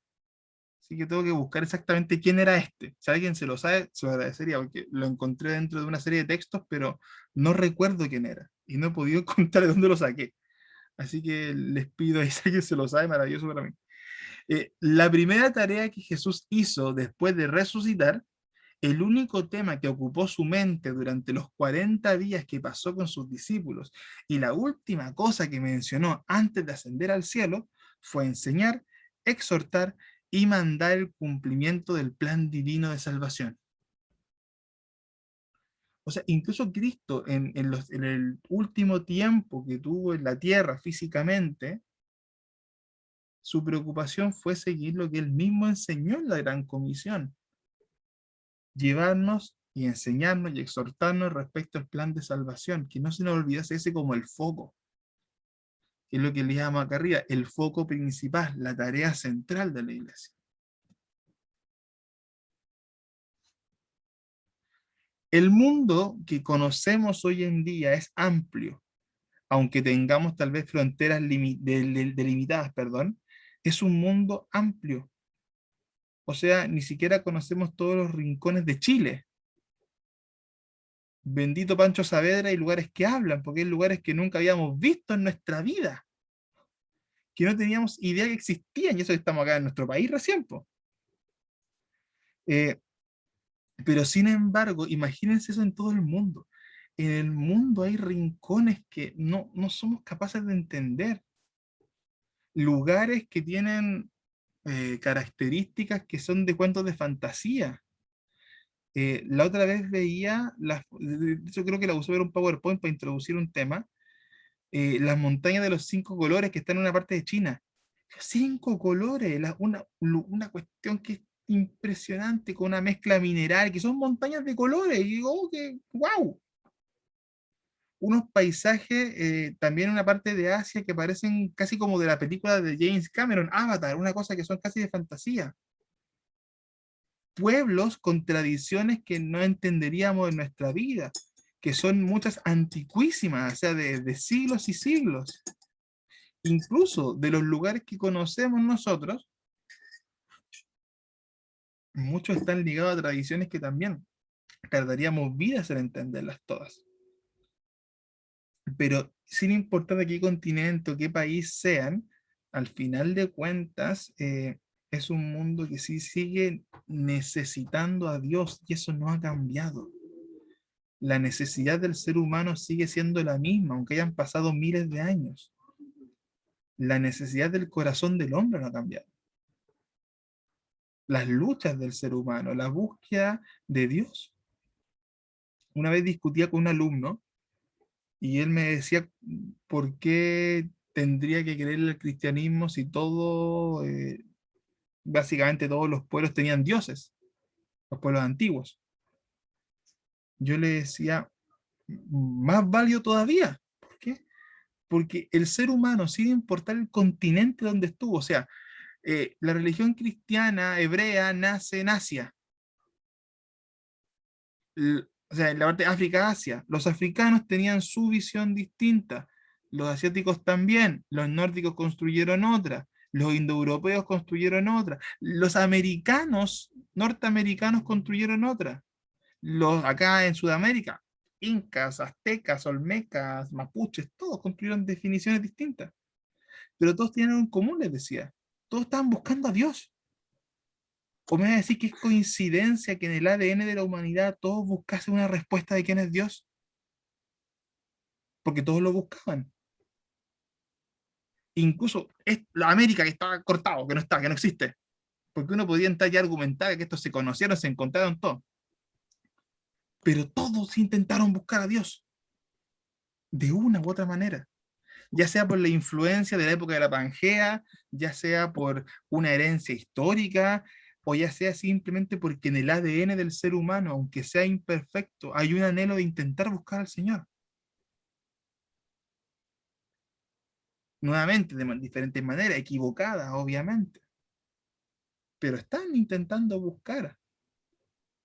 Porque hay una frase que decía Calvino, si no me equivoco, el ser humano es una máquina para hacer ídolos.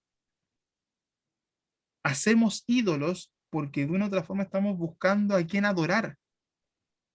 Equivocado, obviamente, cuando buscamos ídolos en cualquier parte. Pero es la intención del ser humano que lleva, o sea, que no importa de qué parte del mundo venga.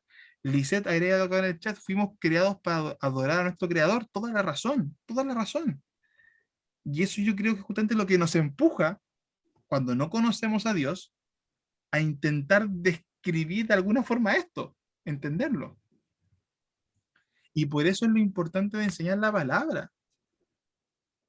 Porque si tenemos ese instinto de buscar, si no lo encauzamos bien, ¿qué es lo que pasa? Cualquier cosa. Entonces también, ojo con ese punto, que es más que interesante. Ahora, este es un punto que lo voy a tocar así muy puntualmente ya, porque esto es para la tercera unidad, pero creo que sí es interesante hacer por lo menos una mención general. Cuando llegue el momento vamos a desglosar mucho más estos datos, vamos a jugar más con esa parte. Eh, em, el año 2000, se da está muy atrasada, sí, hay que actualizarla, pero es para que nos hagamos una idea general, de que la población mundial superaba los 6.000 millones, sigue en crecimiento, ya, pero aún estamos en el rango de los 6.000 millones. De estos 6.000 millones aproximados, la estadística que se daba en esa época habla de un mundo A, que está en rojo, un mundo B, que está en verde, y un mundo C, que está en amarillo, como clasificando en grandemente cómo está compuesto el mundo. Te plantea de que el 25% del mundo, este mundo A, esto que está en rojo, no ha sido evangelizado. O sea, no se ha llegado con la palabra. Te plantean esta parte verde, este mundo B, que es un mundo no cristiano, pero evangelizado, donde la palabra ha llegado. Mientras que el mundo C se habla de un mundo cristiano, nominales, católico, evangélico, que no profesan, que no profesan, toda esta mezcla. Ahora, lo interesante de esto, y este porcentaje rojo especialmente acá, es dónde se ubica este grupo de gente. Y nuevamente esto lo voy a pasar muy a la rápida, porque este hay que verlo con calma, con detalle, pero es para que nos hagamos un panorama general. La famosa ventana 1040, que la hemos escuchado un montón de veces, se denomina la ventana 1040 a la mayor parte de los grupos inalcanzados por el Evangelio, este porcentaje de la torta que estaba en rojo. La mayoría de este porcentaje vive en el área al norte de África y de Asia. Ahí voy a mostrar una imagen que lo grafica mejor. Y hace años atrás, un misionero de nombre Luis Bush comenzó a llamar a este área, que es casi como un rectángulo, prácticamente un rectángulo, le comenzó a llamar la ventana 1040. Por las coordenadas, básicamente, hay una explicación bonita. Voy al chat un segundo para que no se me acumulen las preguntas. Pum, pum, pum, pum, pum. Ah, del punto anterior. Por ejemplo, al tiro porque si no después no me meto en un tema distinto. Ahí nos menciona Claudio. Hay un estudio antropológico que respalda tal moción, hecho de tribus sin contacto con el mundo civil. La moción esta de buscar a Dios aunque no se le conozca. En todas estas aldeas coincidieron en la concepción de un Dios superior a sus dioses. el cual se alejó de ellos por algo que hicieron sus antepasados y lo ofendieron. Mira, es interesante eso. Es impresionante saber sobre esto a la luz de la cosmovisión creacionista del Génesis. Y un poco el aporte. No, y mira, y toda la razón lo que menciona Claudio, porque al final de cuentas va al mismo principio. Hay muchas, llamémosle, tribus o religiones que reconocen estos dioses que no pueden mencionar. Incluso está el ejemplo más conocido en la Biblia, el Dios, no, el Dios desconocido, el Dios no conocido, que Pablo predica sobre eso, porque también estaba dentro de la cosmovisión griega, y los griegos estaban llenos de dioses, los romanos estaban llenos de dioses, pero siempre había en su panteón esa figura superior que no podían nombrar o que no podían clasificar. Los que tuvieron con Juan el año pasado con literatura juanina, vimos el tema del logos también, cómo esto le dan el tema del valor del logos, de la conciencia y todo este tema superior. Entonces, en muchas culturas encuentra eso, esa idea que está aún más arriba de lo que no podemos entender. Pero gracias por el aporte, Claudio, que justamente da esta idea de, o sea, o suma esta idea de la condición del ser humano, o de ese instinto de buscar al Señor, de adorarle, que un poco lo que decía Lisette. Ahora, siguiendo un poco en este punto, como les dije, esto es un punteo netamente de lo que vamos a ver en la tercera unidad. A nivel estadístico, ya dentro de lo que es el evangelismo mundial, de los últimos 55 países evangelizados, el 97% de la población vive en la ventana 1040. Insisto, de ese grupo que hace falta evangelizar. Se estima que solo un 1,25% de las misiones cristianas están enfocadas en trabajar en la ventana 1040. O sea, tenemos la mayoría del grupo no evangelizado en un lugar, pero por diferentes circunstancias, por su dificultad, por su accesibilidad, por el choque cultural, por los conflictos externos, llámale fronterizos, bélicos, entre otros, no se ha hecho un trabajo sistemático en ese lugar, o no se han concentrado la mayoría de las fuerzas en ese lugar. Ojo, lo cual no quiere decir que los demás no importen, sino que netamente de una visión estadística del tema. Ahí María Antonieta nos agrega por el chat: por eso es Cristo quien tiene que ser mostrado. Si hubiesen entendido eso los conquistadores, no tendríamos esta mezcla simbiótica pagano-religiosa. Bueno, como lo dije en su momento en historia, yo aquí le sigo echando la culpa, no a Constantino, a la iglesia en esa época. Porque claro, la herencia de la forma de predicar viene de Roma. O sea, Roma ya tenía ¿cómo se dice?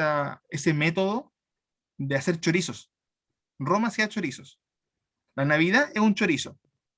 El árbol de Pascua es un chorizo de cosas. O sea, todo lo metieron en la moladora de carne, ¡pum! Y salió algo. Entonces, ese método es una herencia de Roma. Claro, se graficó brutalmente en la conquista, que fue brutal. Incluso aquí hay un tema bien, bien particular. Cuando tú ves históricamente, todo lo que es desde México hacia el sur fue español, a excepción de casos de como Brasil, los portugueses, pero que no varían mucho con los españoles, andan por ahí nomás. Y luego tenías el caso de Canadá para arriba, que fueron primeramente, o sea, en el caso de los canadienses, principalmente por franceses, y Norteamérica, que fue una mezcla entre países protestantes. Norteamérica fue primeramente los franceses, después los ingleses muy fuertes, que fueron los que en su mayoría tomaron Norteamérica, pero hubieron mucha influencia holandesa, alemana, que de hecho es la línea protestante. Entonces, y aquí no voy a ponerme a apelar a los españoles, yo soy español en parte, así que no los puedo apelar tampoco tanto, pero al final de cuentas, el método que utilizaron los franceses y los ingleses, con sus respectivos defectos, tuvo una mucha mejor llegada que el método español, pero por demasía. Entonces, igual se marca una diferencia del tipo de cristianismo de Sudamérica versus el cristianismo de Norteamérica.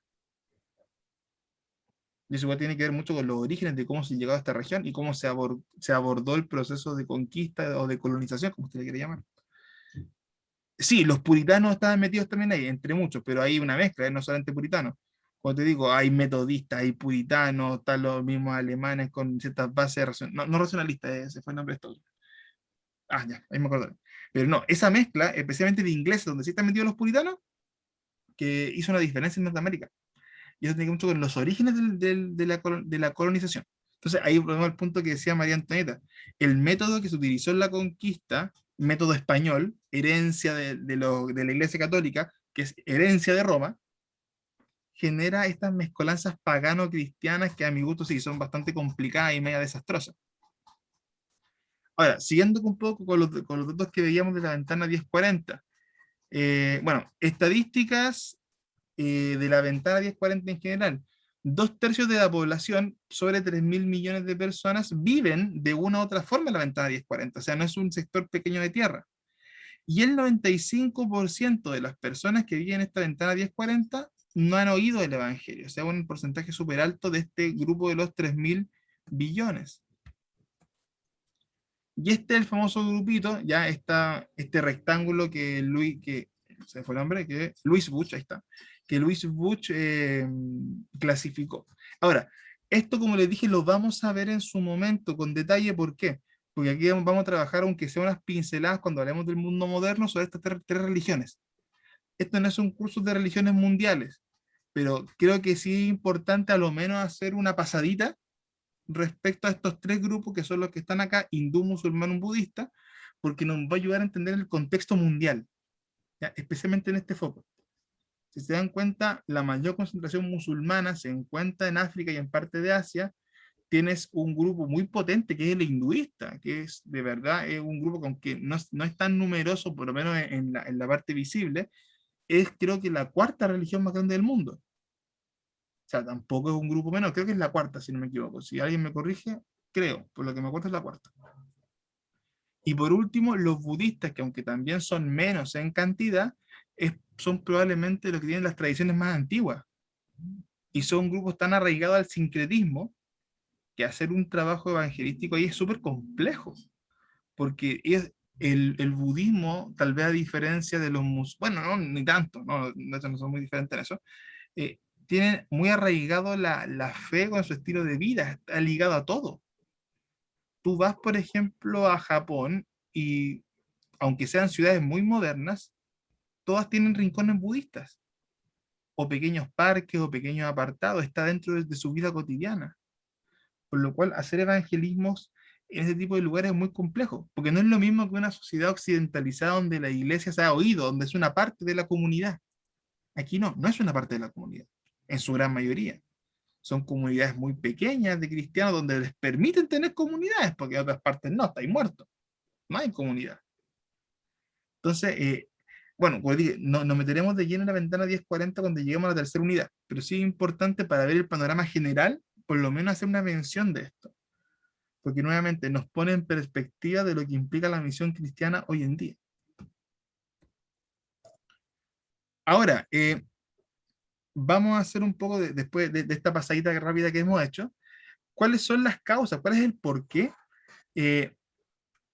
o cuál es la razón que ha impedido que se complete esta evangelización. ¿Por qué tenemos este grupo importante donde ha sido muy difícil llegar?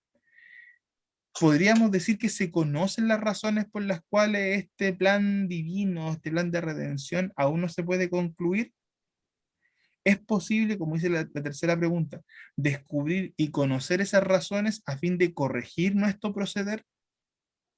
Y se las dejo también para que una o dos intervenciones, si alguien quiere.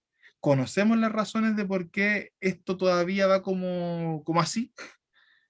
¿Y es posible corregir ese rumbo? La dejo ahí votando para si alguien quiere intervenir antes de avanzar.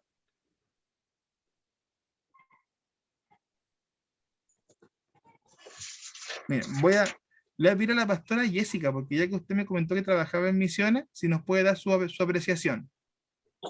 Aprovechando, voy a abusar de su experiencia, perdóneme. ¿Me escuchan? Sí, la escucho. Yo creo que ¿por qué es tan difícil llegar a esos países?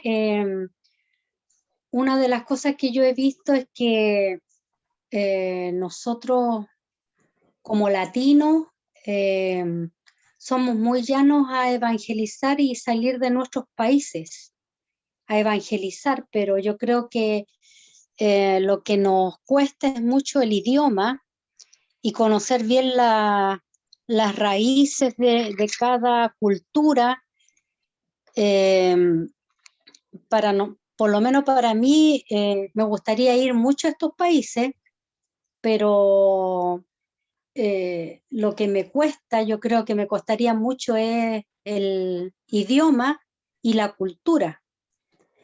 Yo creo que es una parte importante cuando uno es misionero, es conocer bien la cultura y conocer el idioma, porque cuesta llegar a ello. Yo he viajado a Haití y, y yo he visto eso es como lo muy, muy complejo, el idioma, porque yo quiero darle a transmitir, no sé, el evangelio, entregarle palabra, pero me cuesta porque yo tengo que tener un traductor y el traductor quizás no va a decir las cosas con tanta pasión como yo las estoy diciendo. Entonces, y a la vez conocer la cultura, porque son culturas totalmente muy distintas a las de nosotros. Entonces, llegar a conocerlos y entenderlos, eso es complejo. Por ejemplo, la cultura de Haití es muy, muy brusca y muy bruta, entre comillas, porque ellos maltratan a los niños de una manera que cuando yo lo veía me causaba mucha tristeza, porque ellos le pegan con vara hasta llegarlos a hacerse sus necesidades. Y eso es cultura de ellos. Y yo meterme a eso, a decirle no, ¿cómo le van a pegar a un niño? Es totalmente muy, muy complejo. Entonces, llegar a esos países, uno tiene que llegar preparado, tener una preparación, eh, se supone espiritual, de oración, etcétera, pero también una preparación en cuanto a conocer bien la cultura y conocer por lo menos algo del idioma. Para mí yo creo que por eso que cuesta llegar tanto a esos países, porque tienen muchos idiomas, muchos dialectos, muchas culturas distintas, estando en el mismo país tienen muchas culturas distintas, entonces yo creo que un misionero tiene que ir con un lugar específico, estudiar ese lugar específico, porque hay una ciudad que está muy cerca y tiene totalmente otra cultura, otro idioma, entonces yo creo que por ahí a lo mejor va eh, la necesidad de llegar a estos países, porque aquí, por ejemplo, ir a Perú, Bolivia, Brasil, hasta por último a Estados Unidos es más fácil, pero llegar a esos países que es una cultura totalmente distinta, un idioma totalmente distinto, yo creo que ese es muy complejo. Eso podría Ya. comentar. No, gracias, muchas gracias, pastora Jessica. Mire, yo creo que ella menciona en su discurso hartas cosas interesantes, que igual las menciona Claudio y María Antonieta, que también lo acabo de leer en el chat. Eh, Aquí hay barreras, por una parte, diferentes tipos de barreras. Las que mencionaba la pastora Jessica, que tienen que ver con el idioma, que es una barrera inmediata, porque bien como ella decía, no es lo mismo que hablar inglés, sino que dentro de esos países hay muchos dialectos propios, hay muchos neologismos, hay muchas palabras que son de uno mismo, que son de cada cultura. Por lo cual, especialmente en esas culturas que son un poquito más distintas a las tradicionales occidentales, sí es necesario mucho estudio previo y mucha paciencia, ¿eh? Por eso o sea, es interesante que los misioneros que van a esas partes se establecen durante un tiempo, porque tienen que conocer, tienen que aprender, tienen que llenarse de esa cultura para entender cómo funciona la gente y también eh, las barreras que eso puede traer con el Evangelio. María Antonieta nos agrega también en el chat, tendrá que ver porque son países cerrados, o sea, de hecho sí, toda la parte que vimos de la entrada 1040 en general es muy cerrada en su cultura, especialmente en temas religiosos. Entonces hay una barrera igual política, porque también te vas a encontrar con países que sus fronteras son muy rígidas. Hay países que tampoco aceptan intervención de países extranjeros, por lo cual misiones por medio de organismos internacionales o de países que no tienen buena relación con el país de destino, también pueden generar barreras. Hay gente que no acepta trabajos misioneros ¿Por qué? Porque se asume de que vienen como a hacer espionaje, poco menos. Súmale eso a las barreras religiosas, nuevamente, por las creencias distintas, como el caso de los musulmanes, que ni siquiera lo ven desde el rechazo, lo ven desde la enemistad. Y Claudio igual nos agrega en el chat acá el tema de las diversas barreras que hay, y él las resume muy bien. Idiomáticas, que es lo que decía la pastora, culturales, que también lo mencionaba ella, respecto a las creencias, a las formas de ver el mundo, que un poco lo que empezamos a ver en cultura ya el día sábado. Y también agrego un punto interesante, disposición y entrenamiento de aquel que tiene el llamado a la misión transcultural. Mire, yo ahí ¿cómo se llama esto? Los invito, si alguien tiene la posibilidad de conseguirse, lo que no es un libro muy complicado de conseguir, espero, que es el de la biografía de William Carey, el que hizo una editorial bautista, que lo mostré una vez, mira, lo busco para tenerlo a mano la otra semana, que te cuenta un poco el relato de sus viajes a la India. Y es un libro muy interesante para entender todo este proceso reflexivo que él tuvo que hacer, porque en esa época él fue uno de los pioneros de las misiones transculturales. Entonces, toda esta reflexión que nosotros hacemos ahora de las barreras del idioma, de las barreras culturales, antes no las hacían. Antes llegaban Patricio. Biblia, espada, que era el truco. Entonces, él le Patricio, planteó... Sí, un segundo, Forlicet. Entonces, ese movimiento que hizo William Carey, o que inició él, cambió esa perspectiva, que nos lleva ahora a entender que estas barreras culturales, idiomáticas, geográficas, políticas, no hay que pasarle encima a un tranvía, no un tren, un tractor. Hay que trabajar con la sabiduría del espíritu. Ya, ahora sí, Lizeth, perdón, te he interrumpido. No, que ese material que tú pides de la biografía de William Carey está en el libro de Perspectivas. ¿Has escuchado del Movimiento Cristiano Mundial de Perspectivas? Ahí están los ¿ya? extractos y también está la biografía de William Carey. Así que no sé si ese libro también se lo puede bajar por internet. Ya, mira, ese libro específicamente no lo tengo, pero deja buscar, mira, voy a darme el gusto, espérame un minuto, porque voy a buscar el libro que yo... El que tú dices te da un extracto, seguramente son partes, pero deja eso en cuenta, dame un minuto. Voy a ser hombre de fe y voy a ver si puedo desordenar mi librero en un minuto.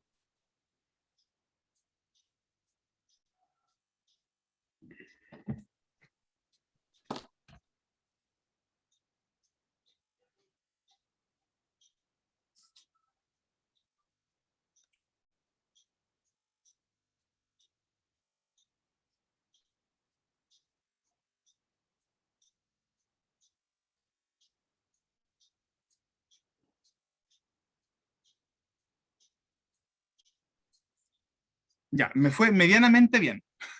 Porque tenía el otro, pero no lo encuentro. Pero le pasa ahí porque es lo mismo. Hay unos autores que son, que les voy a poner el nombre acá, por chat, si los quieren buscar, que no están en la biografía, que no están en la bibliografía. Permiso. Que son bautistas estos. Pues.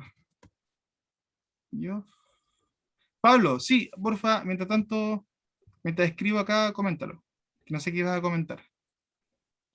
Soy yo. Ah, Luz, perdón, es que me sale Pablo ahí dando la mano. Ya. Ya, no sé, mi pensamiento tiene mucho que ver con la cultura pentecostal donde he sido criada. Pero muchas veces nosotros mismos ponemos obstáculos, ponemos barreras que para nosotros sabemos que para el Señor no son nada, no son impedimentos. O sea, el mandato del Señor fue id, vayan. Y Él es quien capacita, quien da las herramientas. O sea, yo entiendo y comparto que nos preparemos, pero muchas veces nos demoramos años en capacitarnos, muchos años que lamentablemente desperdiciamos porque son años que se pierden en la misión. No sé si se entiende. No, totalmente, tranquila. No sé, es que que le quitamos o queremos ayudarle al Señor, y cuando Él es todopoderoso para darnos todas las herramientas que nosotros necesitemos. Y lo único que nos pide el Señor es que tengamos la disposición, la entrega, y esa comunión tan íntima con el Señor, de sentir las misiones como una necesidad, como un imperativo, no como una sugerencia o una parte de la iglesia o una parte del mensaje, sino que es un imperativo. Vayan. El Señor no nos mandó a hacer iglesias ni a construir templos grandes, y no es que esté en contra de eso, pero creo que en el camino y por nuestras culturas hemos tergiversado lo que el Señor realmente quería de nosotros, que era que cada uno de nosotros fuera iglesia, y no hacer templos y formar miles de iglesias en el mundo y encerrarnos en las cuatro paredes. Ya, Eso. mira, no, tranquilo, súper. Y mira, y qué bueno que tú lo mencionabas como desde una perspectiva muy distinta, ¿eh? Y yo creo que eso es súper saludable. Una de las cosas ricas de IDN es esta, ¿eh? De que uno tiene perspectivas muy distintas de cómo abordar estos temas, así que no hay drama en compartirlo. Yo creo que Luz parte diciendo una verdad muy tajante, que de hecho la vamos a mencionar, creo que en la siguiente clase nos toca, el imperativo. O sea, partimos de la base de que Dios no nos está pidiendo, se está mandando. Y es fuerte así como decir eso, como que suena pesado, pero es así. Hay cosas que son sugerencias, cosas que son instrucción y orden. O sea, yo creo que ese punto no lo podemos ni cuestionar, ni lo podemos suavizar. No se puede, porque es un imperativo, es una orden que Dios da. Partiendo de esa base que es súper válido y es correcto. Ahora, yo creo que lo que plantea Luz es probablemente una de las dificultades más grandes que tenemos a veces. Y esa dificultad, creo yo, en mi humilde opinión, que se discierne justamente en la carga, en la oración y en dar esos pasos de fe. ¿Por qué? Porque yo entiendo cuando dice, oye, si Dios te manda, Dios te va a capacitar, pues te va a preparar. Y es cierto. Tú nunca vas a estar 100% preparado para dar el paso de misiones. Pongo el ejemplo que decía la pastora Jessica. Con todas las barreras que ella conoció en Haití, tú nunca vas a estar 100% listo para ir a Haití, nunca vas a manejar el idioma al 100%, nunca vas a conocer la cultura al 100%, nunca vas a tener todos los contactos. Si tú esperas a que todo eso se dé perfecto, listo, como esperando la señal mística divina, se van a pasar los años. Y estoy de acuerdo en ese punto, tampoco podemos esperar para siempre.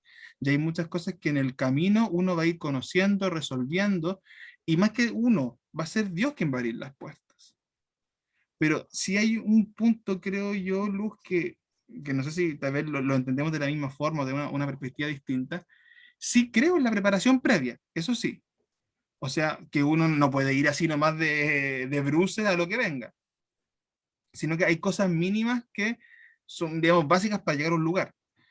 Eso, pero el punto que sí te doy es que a veces, insisto, buscamos tanto como que esté todo perfecto, dado mágicamente, cuando no es así. Dar un paso de fe implica que tú humanamente no vas a tener el control de todo. Y que hay cosas que vamos a tener que entregar para que el Señor haga. Y para que el Señor nos capacite, y para que nos dé sabiduría, para que nos dé luz. No sé si alguien me iba a comentar, que escuché un micrófono abierto. Si alguien más para que pueda comentar si quiere. A mí, Patricio, me Sí. gustaría sí, comentar. Una vez, bueno, en mi iglesia tuve la oportunidad hemos podido recibir algunas agencias misioneras a través de la hermana Antonieta, que es quien lleva a cargo esta tarea. Y años atrás estuve en la escuela de Cosmovisión. Bueno, fui por 2 meses allá a Jucum, Santiago, sin esposa, sin hijos, así que estuve bien lejos. Y en 2016 fue esto. Y fue interesante escuchar a un misionero que es Ricardo Rodríguez, quien está encargado del tema de Jucum, director latinoamericano. Y en la escuela nos enseñó esta perspectiva. Él nos decía, nosotros admiramos a los misioneros y la iglesia admira, porque no toda la iglesia puede ser misionero. Hay que entender que hay una perspectiva de aquel que baja al pozo y aquel que está sosteniendo la soga, de aquel que bajó al pozo, que es la misión de la iglesia. Pero podemos ser misioneros, no precisamente siendo misioneros transculturales, y esa era una pregunta interesante, porque siempre la luz está en la transcultural. Entonces ahí están las barreras, la idiomática y todos los de recursos y X motivos, que en realidad podrían ser Ojo, excusas mira, para no... ojo, ¿Sí? ahí hay barreras más grandes tal vez, pero no, en todo caso igual hay barreras. A veces también no minimicemos las barreras que tenemos en las localidades también. Ya, cierro paréntesis. Ese era el punto. Entonces nos decía, si tú tienes ya una familia formada, tienes un compromiso eclesiástico firme también, es posible que estemos malinterpretando que las misiones son solamente para salir de un lugar y llegar a un lugar desconocido. Entonces, las misiones hacia la sociedad son parte del conocimiento que el cristiano creyente debiera adquirir en su conocimiento diario eclesiástico para entender que yo soy misionero en todos los procesos y debo prepararme, así como en mi sociedad y en mi área, como lo hacen los hermanos transculturales que salen fuera a poder predicar. Entonces me gustaría a lo mejor plantearlo como un tema de conversación, algún comentario, pero sería hermoso porque me cambió la visión de entender que es la misma responsabilidad del mandato para aquel que hace misiones fuera como aquel que está en una iglesia radicado y que tiene que cumplir. Mira, Eso, mi hermano. y con eso quiero que de hecho, justamente cambié la diapo con esa intención, para aprovechar estos últimos minutos para hacer una reflexión sobre eso. Me quedo con el punto de la luz del inicio, el que dijo Luz.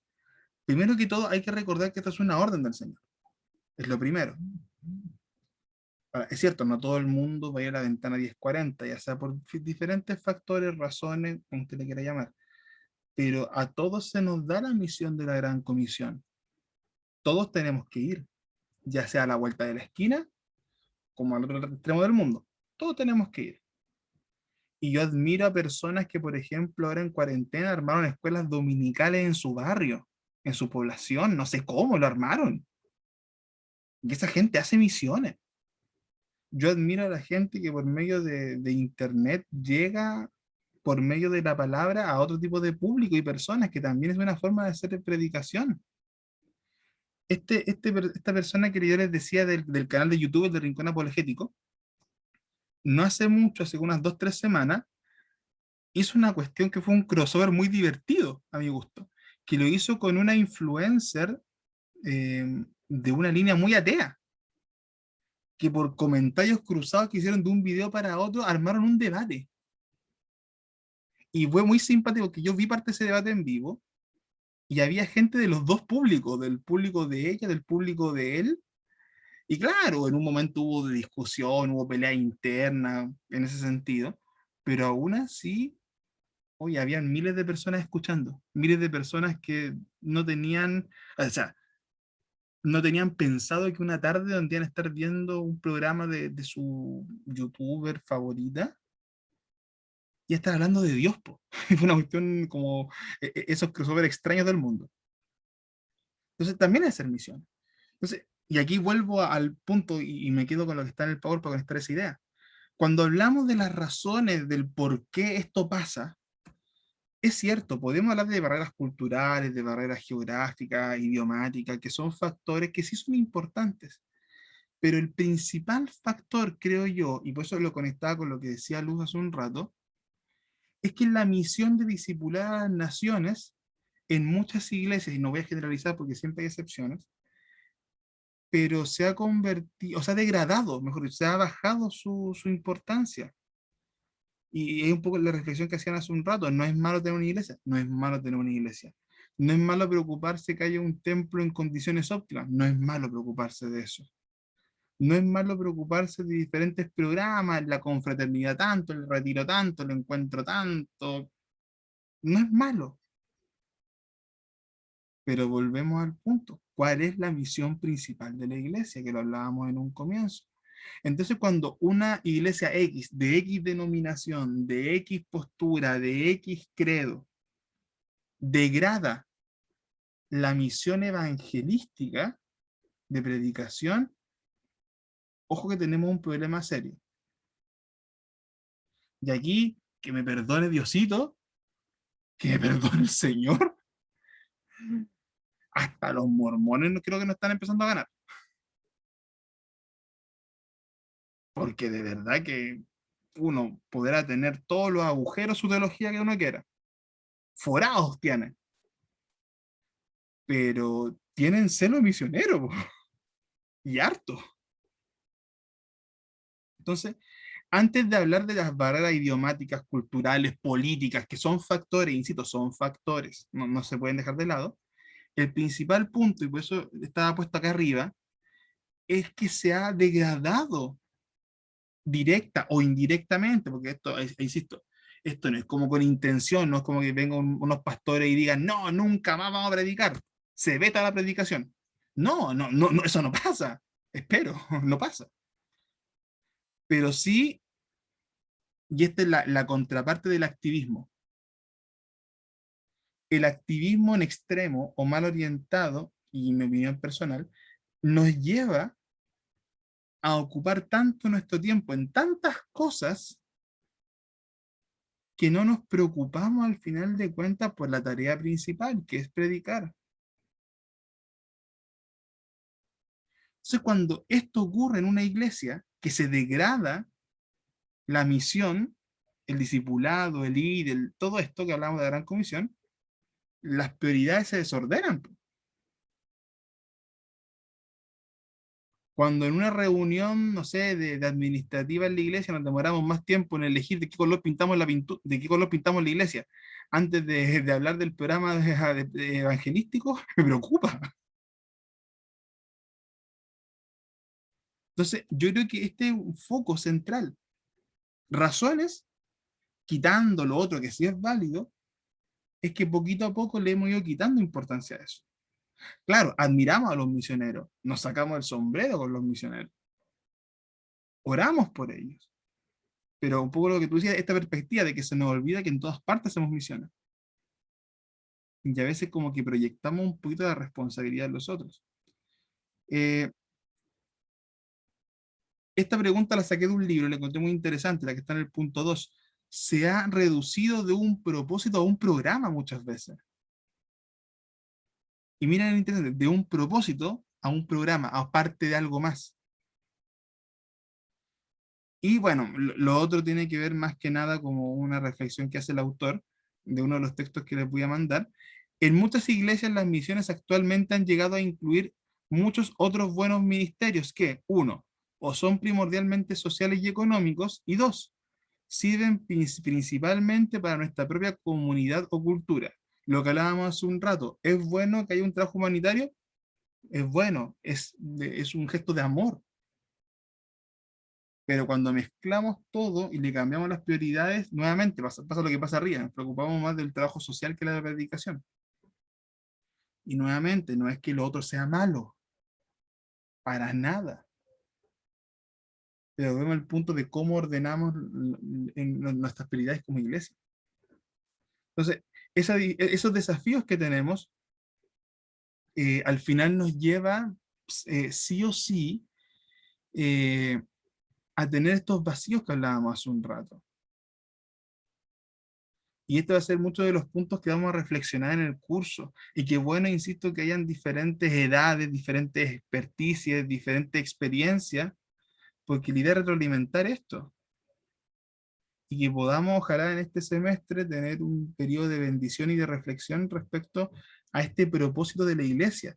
Y parto con eso y cierro la clase con esto. Recordar que las misiones no es una opción. El evangelismo, la predicación, la gran comisión no es una opción, es un imperativo, es una orden. Y eso no se nos puede olvidar. Y que también que nos permita para hacer reflexión en nuestras propias comunidades eclesiásticas, donde quiera que nos congreguemos, sobre este punto. La misión del discipulado, la predicación, ¿en qué escala está? Independiente de nuestra formación, independiente de la estrategia, ahí podemos debatir de estrategia, que es un tema distinto. Pero, ¿qué lugar ocupa? Punto 1 de alerta. Porque al final son esas cosas las que nos terminan desviando. En muchos sentidos. Ya, estimados, vamos entonces a ir cerrando. Se me pasé, uy, clase 1 ya me pasé, ¿ven? Si esto es costumbre, no la costumbre mía. Ya. Vamos a empezar a cerrar acá. Que me cortaron. No. ¿Qué pasó? Ahí está. Déjame parar la grabación.